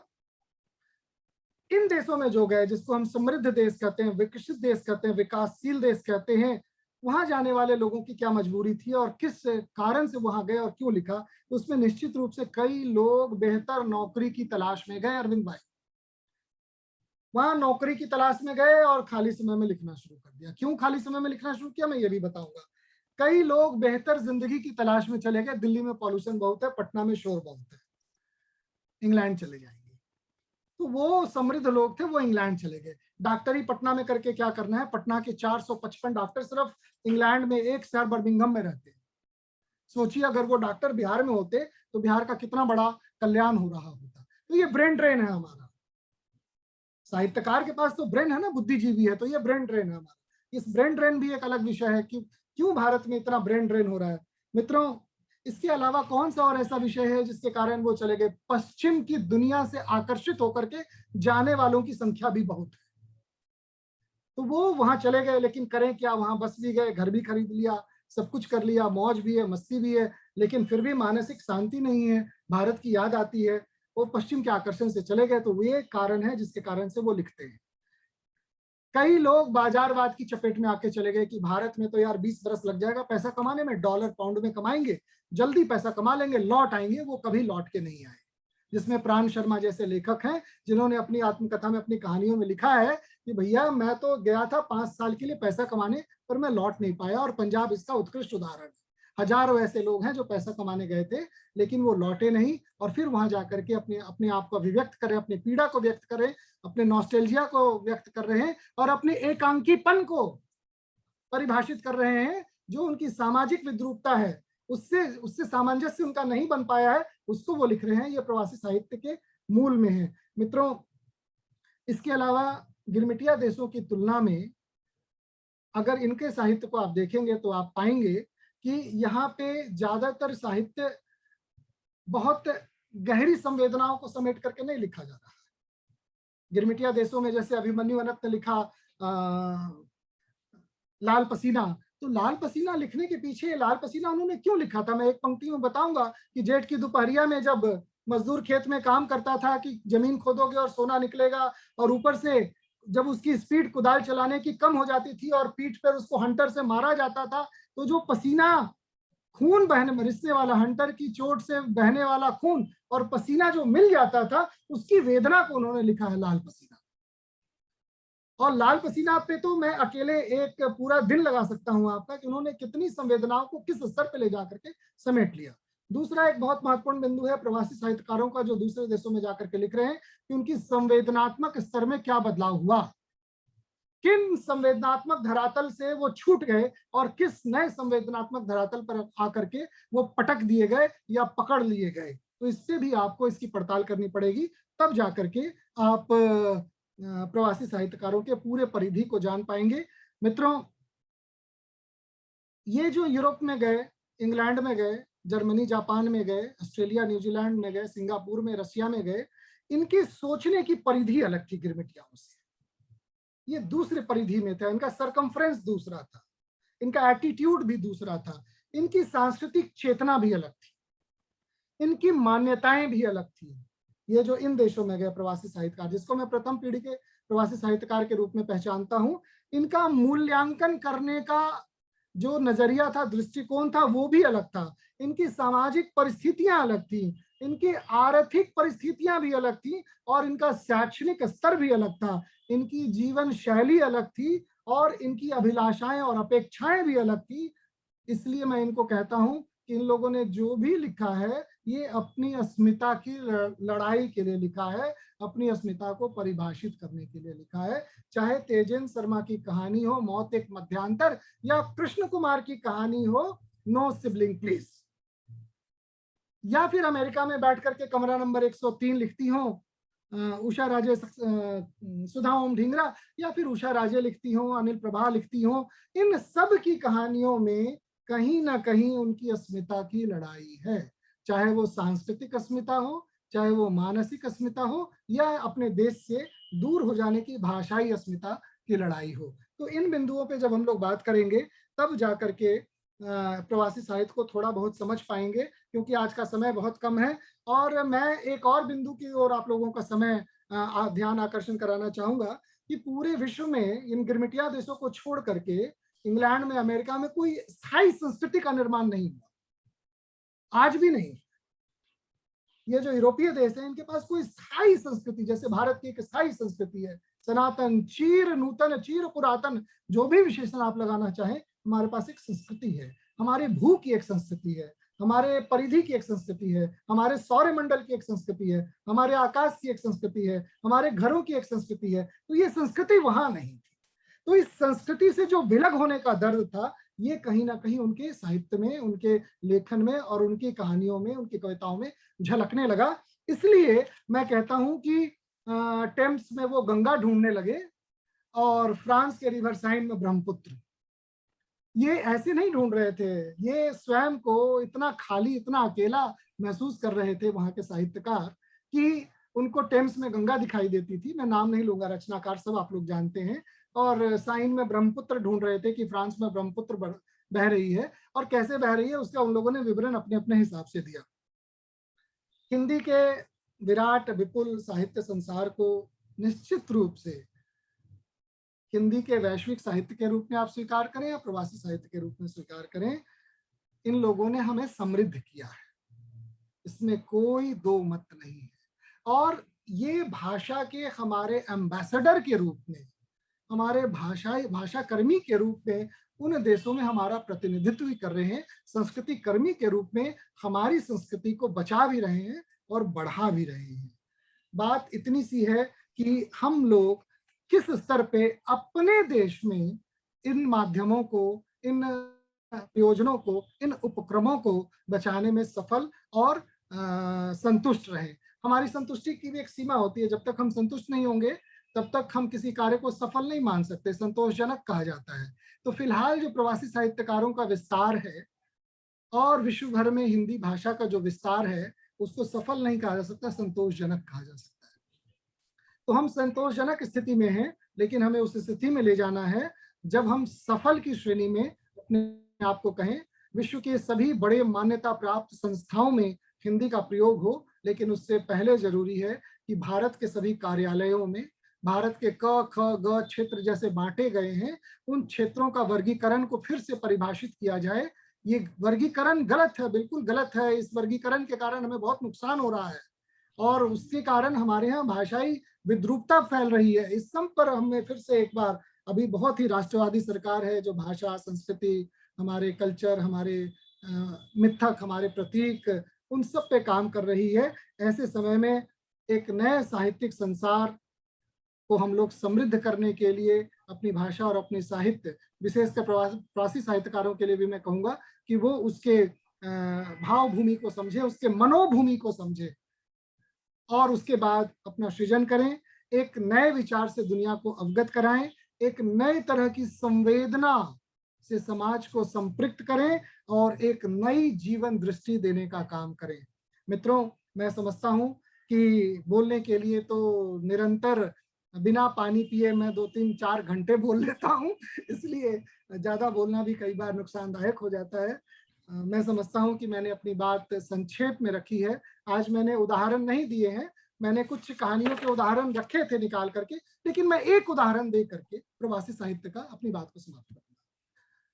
अभी मैंने कहानी पढ़ी डॉक्टर कृष्ण कुमार की, और दिल्ली विश्वविद्यालय की एक शोध छात्रा ने मुझसे संपर्क किया कि सर, मैं प्रवासी साहित्य पे पीएचडी शोध करना चाहती हूँ, तो इस विषय पे आप मुझे थोड़ा मार्गदर्शन करें।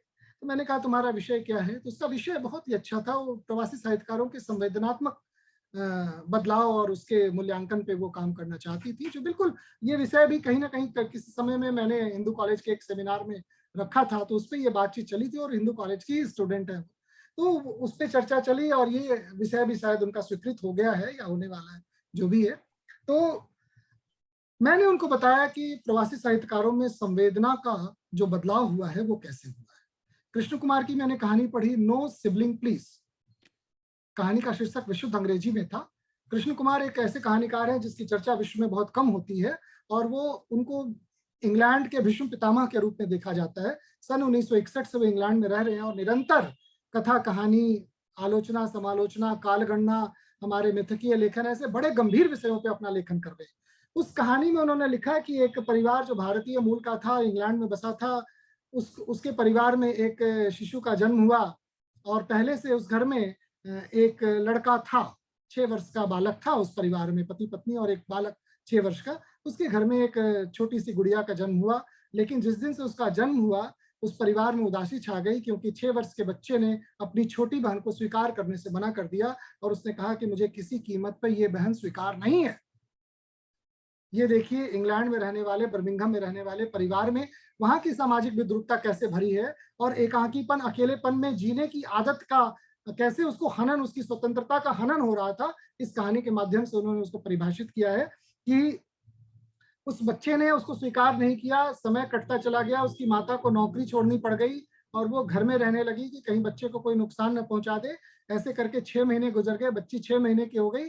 6 महीने में भी उस बच्चे ने उसको स्वीकार नहीं किया और एक दिन किसी कार्यवश से उसकी माता को घर से बाहर जाना पड़ा और वो बच्चा पीछे से उस 6 महीने की अबोध बालिका को प्रैम में लेकर के मार्केट में चला गया, अपने मोहल्ले के दूसरे मार्केट में, और दुकानों में घरों का कॉल बेल बजा करके ये कहने लगा, would you like to purchase my baby, मैं इसको बेचना चाहता हूं, तुम में से कोई खरीदेगा।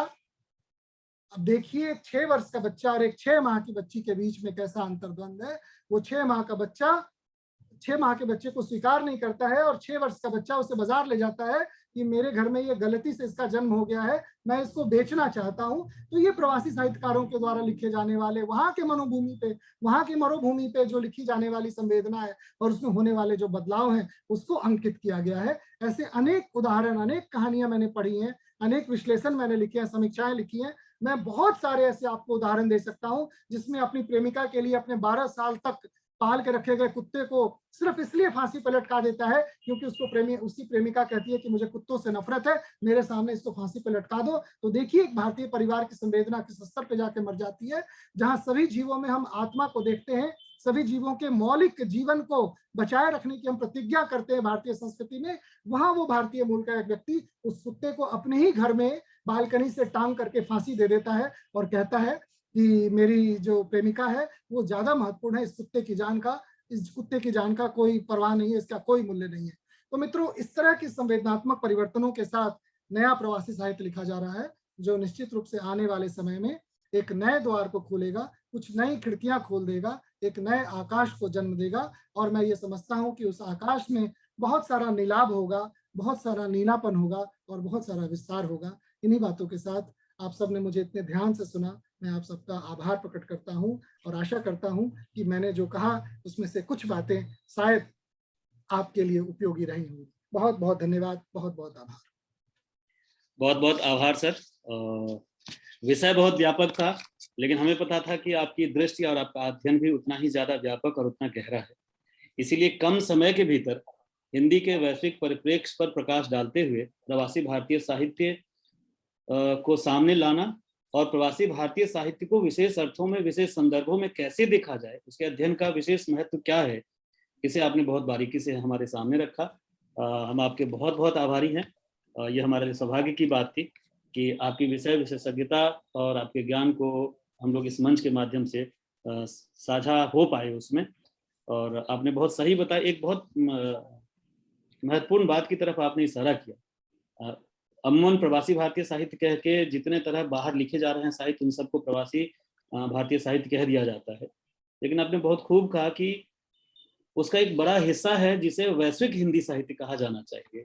उसका एक दूसरा हिस्सा है जिसे आप इंग्लैंड का हिंदी साहित्य, रसिया का हिंदी साहित्य या फ्रांस का हिंदी साहित्य कह सकते हैं।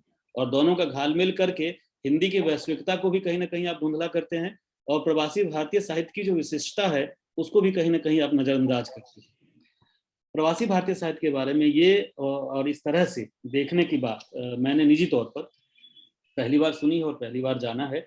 और मुझे लगता है कि हमारे जितने प्रतिभागी हैं जो आपको लगातार सुन रहे हैं, इस विशेष अर्थ में प्रवासी भारतीय साहित्य का अध्ययन और के संदर्भ में अध्ययन और शोध करने का प्रयास कर रहे होंगे, जैसा कि आपने उदाहरण भी दिया कि इस तरह की कोशिशें शुरू हो गई हैं। सर, आपके पास भी समय कम है, लेकिन हम दूसरे सत्र को ध्यान में रखते हुए आपसे आग्रह करेंगे कि हमारे छात्रों ने कुछ प्रश्न रखे हैं जो आपने विषय, जिस तरह से आपने विषय को प्रस्तुत किया है उसके आधार पर उनके मन में कुछ प्रश्न और जिज्ञासाएं आई हैं, तो मैं चाहूंगा कि आपसे साझा करूं और आप संक्षेप में उनका जरूर कुछ जवाब दें। एक हमारे विद्यार्थी हैं अभिषेक तिवारी। उनका प्रश्न है कि देश में हिंदी भाषा को उसका उचित सम्मान नहीं मिलता है।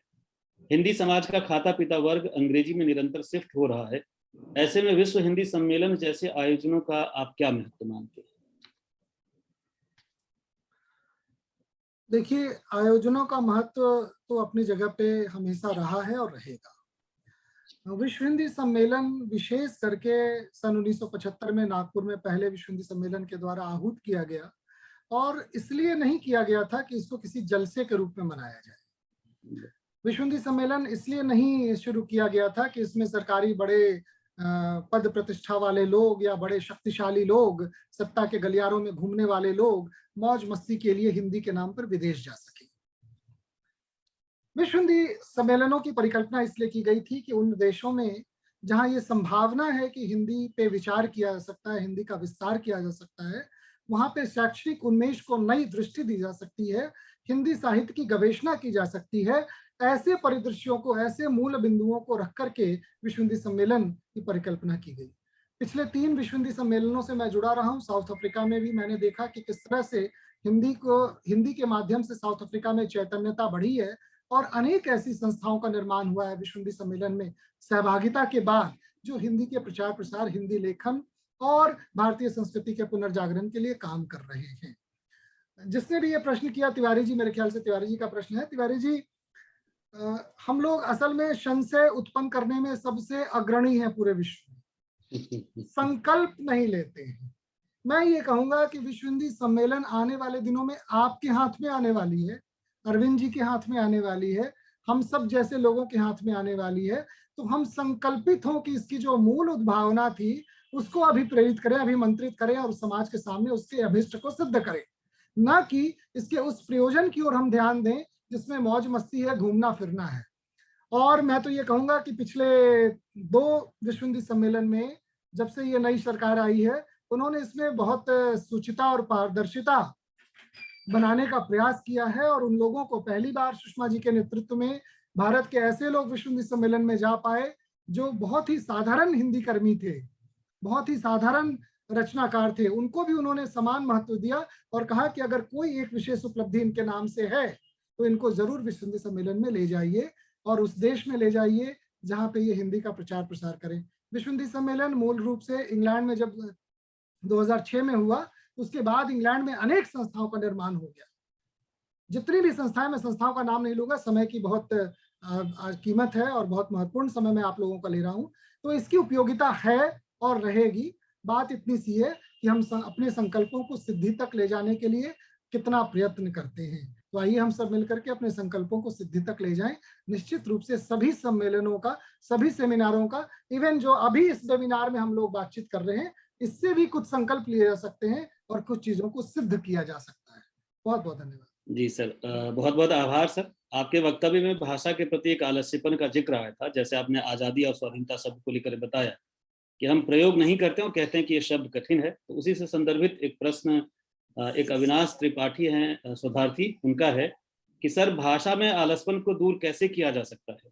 जैसे श्याम पट है, इसे बोलने में लोग संकोच करते हैं परंतु ब्लैक बोर्ड आसानी से बोल लेते हैं।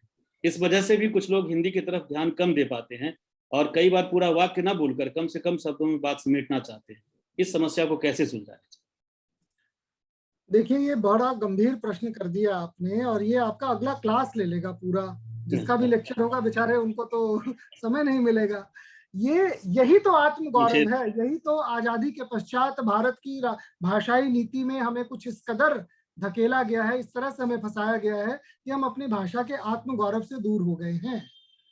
आप मुझे ये बताइए, रशिया में भी सुगर को शाखर ही कहते हैं, मराठी में भी शाखर ही कहते हैं, हम लोग हिंदी में भी शक्कर ही कहते हैं, तो क्या वो उसको रशियन लोग जो है वो शाखर की जगह सुगर बोलना शुरू कर देते हैं?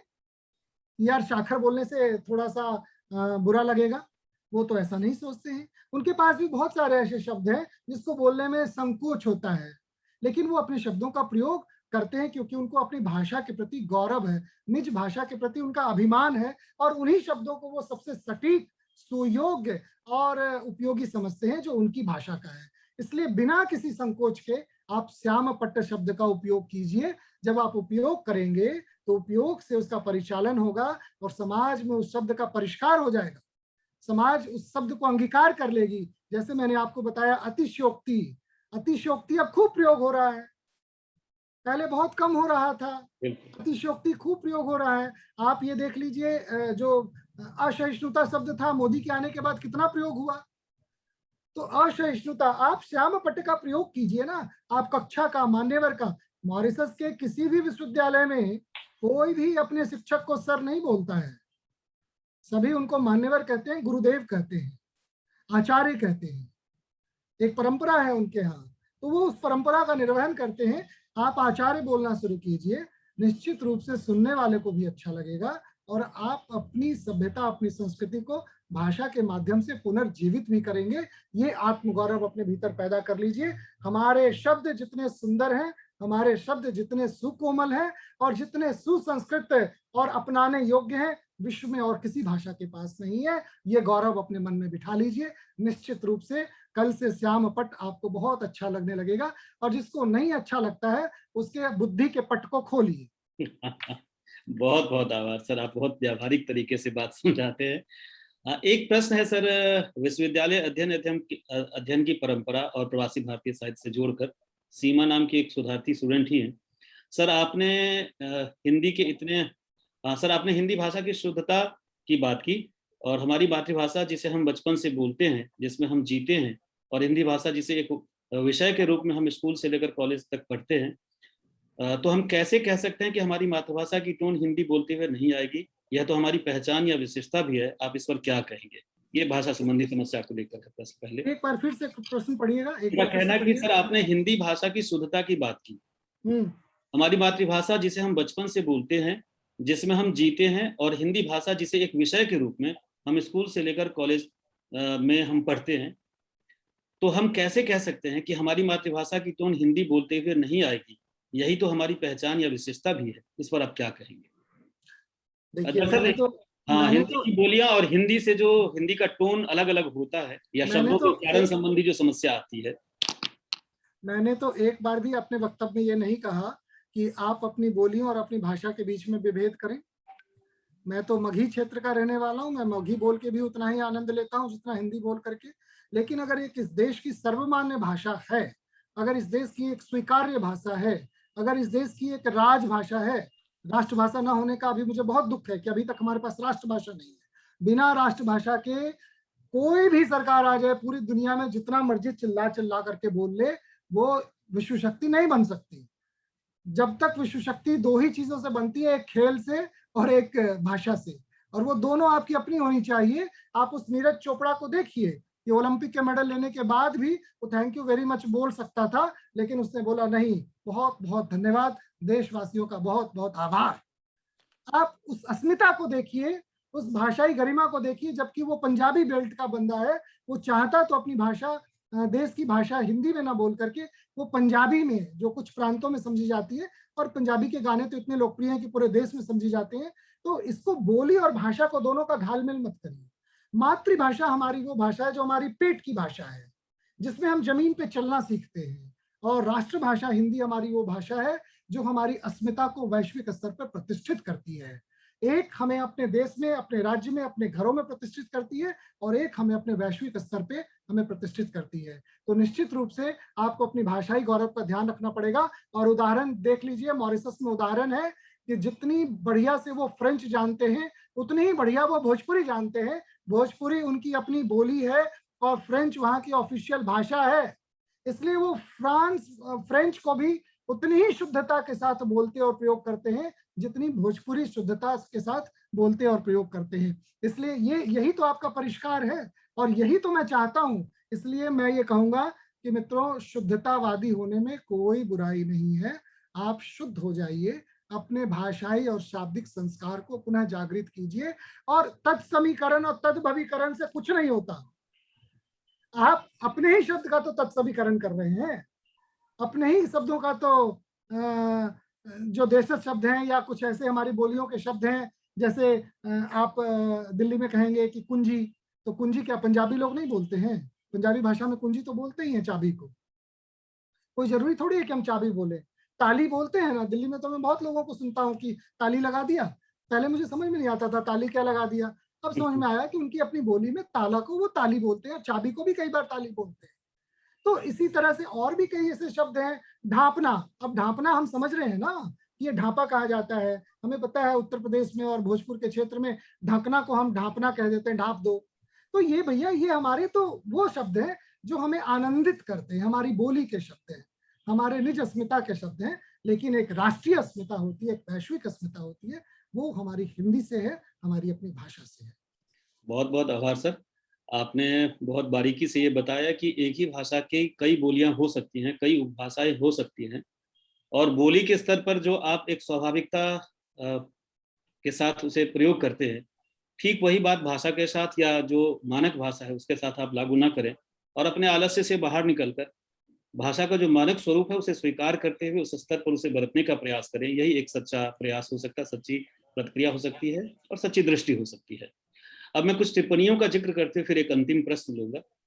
कृष्ण बिहारी पाठक जी हैं, वो कह रहे हैं कि प्रवासी साहित्य का मनोवैज्ञानिक विश्लेषण, प्रवासी साहित्यकारों का निर्धारण आदि महत्वपूर्ण विमर्शों पर नव दृष्टि देने वाला महत्वपूर्ण व्याख्यान। सर आपका अभिनंदन करते हुए आपका। डॉक्टर अर्चना है, अपने अनुभव ज्ञान की विपुल राशि से हमें परिचित कराने के लिए, इतने सुचिंतित ज्ञानवर्धक व्यापक व्याख्यान के लिए आपका बहुत बहुत आभार सर।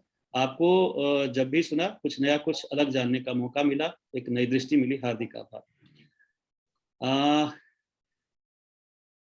एक प्रश्न जो प्रवासी भारतीय साहित्य से मैंने कहा था कि जुड़ा हुआ है, जिसका मैंने जिक्र नहीं किया, और अच्छा प्रश्न है कि बीए एमए करते हुए हमें प्रवासी साहित्य के बारे में पढ़ने के लिए कुछ भी नहीं मिलता है, हिंदी साहित्य के संदर्भ में विशेष रूप से। तो हिंदी साहित्य को विश्वविद्यालय अध्ययन अध्यापन प्रक्रिया से दूर रखकर इतने सीमित दायरे में बांधने की कोशिश क्यों की गई है? ये इनका प्रश्न है। बहुत ही महत्वपूर्ण प्रश्न है, यही तो सारी लड़ाई चल रही है। अब देखिए, भारत दुनिया में एक शब्द के लिए जाना जाता है, वो है जुगाड़। अब उन साहित्यकारों का जिनका जुगाड़ लग गया है वो तो पढ़ाए जा रहे हैं। क्या आपके विश्वविद्यालय ने, दिल्ली विश्वविद्यालय ने प्रवासी साहित्य के मूल्यांकन के लिए कोई प्रकोष्ठ बनाया है? जब तक आप साहित्य के मूल्यांकन के लिए कोई प्रकोष्ठ की निर्मित नहीं करेंगे, तब तक आप ये कैसे निर्धारित करेंगे कि किस कक्षा के छात्रों के लिए क्या उपयोगी था? तो निश्चित रूप से मैं आज इस वेबिनार के माध्यम से जिसने भी ये प्रश्न किया है उसकी दृष्टि को मैं नमस्कार करता हूं। बहुत दृष्टिवान व्यक्ति है वो। मैं तो कह रहा हूं कि प्रवासी साहित्यकारों को कक्षा 10 से ही पढ़ाना शुरू कर देना चाहिए। अगर कुछ ऐसा उन्होंने लिखा है, जैसे मृदुल कीर्ति लिख रही हैं, अमेरिका में, आजकल ऑस्ट्रेलिया में रहती हैं, उन्होंने भारतीय ज्ञान चिंतन को जिस सरल शब्दावली में लिख दिया है वो अद्भुत है, अद्भुत। आप मृदुल कीर्ति का काम देखिए कि उन्होंने कैसे भारतीय वेदों को, भारतीय अन्य महत्वपूर्ण ग्रंथों को एक बहुत ही सरल और सहज भाषा में समेट करके रख दिया है। तो अगर उनके द्वारा लिखा गया कुछ कबीर और रसखान के साथ पढ़ाया जाने योग्य है तो इसमें हमें आग्रही नहीं होना चाहिए और ये नहीं सोचना चाहिए कि मृदुल कीर्ति को क्या पढ़ाएं। इसी तरह से मैं देखता हूं कि बहुत सारे लोग, मैं इसको खेल की भाषा में बोलता हूं, कि अपने साहित्य के लिए निरंतर बैटिंग करते रहते हैं और उनके पास भारत में बहुत सारे विकेट कीपर हैं। कोई कहीं से भी कुछ फेंकेगा तो उनका विकेट कीपर उसको अपने दस्ताने में समेट करके साइड कर देता है और उसको लाइमलाइट में बनाए रखता है। मित्रों, कभी भी किसी 1, 2, 4 व्यक्तियों को आकर्षण का केंद्र अगर आप बनाएंगे तो समग्र रूप से आप साहित्य को नहीं समझ पाएंगे। आप जितना रामदेव धुरंधर को पढ़ें, उतना ही राज हीरामन को पढ़ें, उतना ही आप उनको भी पढ़ें, क्या नाम है, लाल पसीना के लेखक में अभिमन्यु अनंत को पढ़ें। जितना आप तेजन शर्मा को पढ़ते हैं उतना ही वहां लिखने वाले एक नई कहानीकार वंदना मुकेश शर्मा को भी पढ़ें, कृष्ण कुमार को भी पढ़ें, और आप ये भी पढ़ें कि वहां पे जो तरुण वर्ग है, जो नए बच्चे हैं, वो क्या लिख रहे हैं। और एक मूल्यांकन का प्रकोष्ठ बनना बहुत जरूरी है। और निश्चित रूप से प्रवासी साहित्यकारों के द्वारा लिखी गई कई चीजें अत्यंत महत्वपूर्ण है, विशेषकर फिजी में, गुआना में, ट्रिनिडाद में, टोबैगो में। हरिशंकर आदेश कहाँ पढ़ाए जा रहे हैं भाई? कहीं नहीं पढ़ाए जा रहे। हरिशंकर आदेश ने विपुल साहित्य की रचना की है, तो क्या उनका पूरा साहित्य बेकार है? मिश्र जी ने कितना लिखा है फिजी में रह करके, आप मिश्र जी को कहाँ पढ़ा रहे हैं भाई? तो एक बड़े विश्वविद्यालय होने के नाते आपका भी दायित्व है कि आप ऐसे एक मूल्यांकन प्रकोष्ठ का निर्माण करें, उसमें प्रवासी साहित्य के जानकार लोगों का एक पैनल बनाएं। आप स्पष्ट कर दें कि कोई मानदेय नहीं है, आपको इस पे श्रमदान करना है, और उसके बाद एक ऐसी चीज को निकालें ढूंढ करके जो आने वाले दिनों में प्रवासी साहित्यकारों को भी सम्मान दे, उनकी लेखनी को भी सम्मान दे, और पठन पाठन में शामिल करके उन छात्रों को उससे अवगत कराए जो उन लोगों ने लिखा है। तो आइए हम सब एक संतुलित व्यवहार करें सबके साथ और समग्र रूप से प्रवासी साहित्यकारों को देखें। बहुत बहुत आभार सर। एक अंतिम प्रश्न जो कि बहुत व्यवहारिक प्रश्न है और एमए के स्टूडेंट के द्वारा ही पूछा गया है, गौरव है। क्या सरकारी कामकाज, शिक्षा और व्यवसाय की अनिवार्य भाषा बने बिना हिंदी का कोई बेहतर भविष्य सोचा जा सकता है? देखो भैया, ये राजनीतिक प्रश्न है और ये जो मंच है ये शिक्षा का मंच है। तो अगर मैं यहाँ पे इस राजनीतिक प्रश्न का उत्तर दूंगा, मुझे उत्तर देने में, मैं तो गैर सरकारी आदमी हूँ, बहुत सारे लोग कहते हैं असरकारी आदमी है, यानी आप उसको ठीक से सुनोगे तो असरकारी हो जाएगा, तो आप असरकारी बनिए। मैं ये चाहता हूँ कि आप सब लोग असरकारी बने। हिंदी हमेशा से सत्ता के गलियारों की भाषा रही है। जब चाहिए सत्ता के शीर्ष पे पहुंचना हो, तब उसने हिंदी का प्रयोग किया है, चाहे वो आजादी की लड़ाई हो, चाहे अभी जो लोकतंत्र में प्रधानमंत्री की कुर्सी तक पहुंचने की लड़ाई हो। आपने एक ऐसा प्रश्न कर दिया है जिसमें सारी पार्टियां और सारे राजनेता और हमारे स्वतंत्रता सेनानी एक साथ पिस जाएंगे अगर मैं इस पर बोलना शुरू कर दूंगा। भाई, आपको एक आध तथ्यात्मक जानकारी दे देता हूं कि बीएचयू में भी, काशी हिंदू विश्वविद्यालय में भी मदन मोहन मालवीय ने हिंदी की पढ़ाई नहीं शुरू की थी विश्वविद्यालय की स्थापना के बाद। 1919 में वो बना, 1924 तक वहां हिंदी का विभाग नहीं था। इसके बाद आप सोच सकते हैं कि उस समय भी कितना विद्वेषपूर्ण भावनाएं रही होंगी, जबकि ये हिंदी से जाने जाने वाले लोग हैं। महात्मा गांधी ने देश को एक सूत्र में जोड़ने के लिए जिस भाषा का प्रयोग किया वो हिंदी है। चाहे उसको अलग अलग मौके पे उन्होंने अलग अलग महत्वाकांक्षाओं को ध्यान में रख करके ये कह दिया हो कि यहाँ हिंदुस्तानी है, यहाँ फलाना है, यहाँ ढिमकाना है, लेकिन असल में वो हिंदी थी। और अब की जो सरकार है वो निश्चित रूप से नई शिक्षा नीति के माध्यम से ज्ञानवर्धक समाज के निर्माण के लिए, कौशल परक समाज के निर्माण के लिए जिस भाषा को लेके आ रही है वो निश्चित रूप से आपकी मातृभाषा होगी, आपकी मूल भाषा हिंदी होगी। और आने वाले दिनों में मैं ये समझता हूँ अरविंद जी कि 2 दशकों में, लोग कह रहे हैं ना कि नई शिक्षा नीति 2020 का मतलब समझते हैं आप लोग? 2020 का मतलब होता है क्रिकेट का खेल, जिसमें 20-20 ओवर में पता चल जाता है कि कौन हारा कौन जीता, और आप गए, निपट गए, अपने अपने घर जाइए, खेल खत्म, पैसा हजम। अगर ये शिक्षा नीति 2020 के सिद्धांत पे चलेगी तो निश्चित रूप से ये भी सिर्फ एक, जैसे बाकी शिक्षा नीतियां आई और रद्दी के ढेर में चली गई, वैसे ये भी चली जाएगी। यहाँ पे 2020 का आशय मैं इस माध्यम से कहना चाहता हूं कि पूरे समाज में फैलाएं। 2020 का आशय पहले 2 दशक में भाषा को व्यवहार में लाना और अगले 2 दशक में भाषा को बिल्कुल स्थापित कर देना, ये इसका लक्ष्य है। ये 2020 का अर्थ है। मैं तो प्रधानमंत्री जी के कार्यक्रम में भी ये बताना चाहता हूं और भारत के शिक्षा मंत्री को भी मैंने ये मेल किया है कि 2020 ना बोलें, इससे नई पीढ़ी कुछ और समझती है। 2020 का अर्थ ये है कि 2 दशकों तक इसको स्थापित करने के लिए लड़ना है और उसके बाद उसके 2 दशकों तक इसके प्रतिष्ठा के लिए हमें लड़ना है। तब हमारा भाषाई स्वरूप हमारे रोजगार में, हमारी अर्थव्यवस्था में, हमारे नीति में, हमारे रोजमर्रा के कामकाज में, हमारे बैंकों में और हमारे विश्वविद्यालयों में उत्कर्ष पे पहुंचेगी। इसलिए 40 वर्ष का समय हमें चाहिए नई शिक्षा नीति को भाषा के दृष्टिकोण से क्रियान्वित करने के लिए। बहुत बहुत धन्यवाद जी, बहुत बहुत आभार सर। आज आपका इतना रोचक, बुद्धिवर्धक, ज्ञानवर्धक, सुचिंतित, गंभीर वक्तव्य सुनने का अवसर हम सबको मिला। इसके लिए आत्माराम सनातन धर्म महाविद्यालय की तरफ से, कॉलेज के प्राचार्य प्रोफेसर ज्ञानपूत कुमार झा सर की तरफ से आपका हृदय से आभार, बहुत बहुत धन्यवाद। नोडल ऑफिसर, आज़ादी का अमृत महोत्सव आयोजन समिति के नोडल ऑफिसर डॉक्टर दीपांकर जी की तरफ से भी आपका हृदय से आभार। इसके अलावा आज के इस कार्यक्रम में हमारे साथ जुड़े हुए हैं हमारे विभाग की प्रमुख डॉक्टर जसपाली चौहान मैम, उनका भी बहुत बहुत हृदय से आभार। उनके दिशा निर्देशन में, मार्गदर्शन में हम लोग लगातार गतिशील है हमारा विभाग। साथ ही हमारे विभाग के सीनियर सदस्य doctor Rashmi Bahal ma'am, doctor Renubala ma'am, doctor Sanjay Singh Baghel, doctor Vijay Narayan Mani ji, doctor Geeta Devi, doctor Ruby Devi, Anil Kumar ji, Shridharam ji, अन्य सभी मित्र इस कार्यक्रम में उपस्थित हैं, उन सबका भी हृदय से बहुत बहुत आभार। रविंद्र पंत जी और बलजीत कौर जी जो कॉमर्स विभाग के हैं और जो जूम पर हम लोग आयोजन कर रहे हैं उसका सारा टेक्निकल वो लोग देख रहे हैं, इस कार्यक्रम के लिए उन लोगों ने सहयोग किया है, इसके लिए उन सबका हृदय से आभार। तमाम प्रतिभागी मित्र जो 11:30 बजे से अभी तक हम लोगों के साथ लगातार जुड़े हुए हैं और जिनके होने से इस सेमिनार की गरिमा और बढ़ जाती है, उन सब का भी हृदय से आभार। उन सभी छात्रों का जो पीछे इसके आयोजन में लगे हुए थे और लगातार कार्यक्रम आयोजित करते रहते हैं, उन सभी छात्रों का, प्रतिभागियों का फिर से हृदय से आभार। ये सत्र सर यही हमारा खत्म होता है और इसके बाद अगला सत्र आशु भाषण प्रतियोगिता और निबंध लेखन प्रतियोगिता का है। तो इस सत्र की समाप्ति करते हुए यहीं पर हम लोग अगले सत्र की तरफ बढ़ना चाहेंगे और अगले सत्र के लिए मैं माइक अंजलि को सौंपता हूं और माइक अंजलि को सौंपने से पहले डॉक्टर आशीष कंधवे सर का फिर से हार्दिक आभार और धन्यवाद। बहुत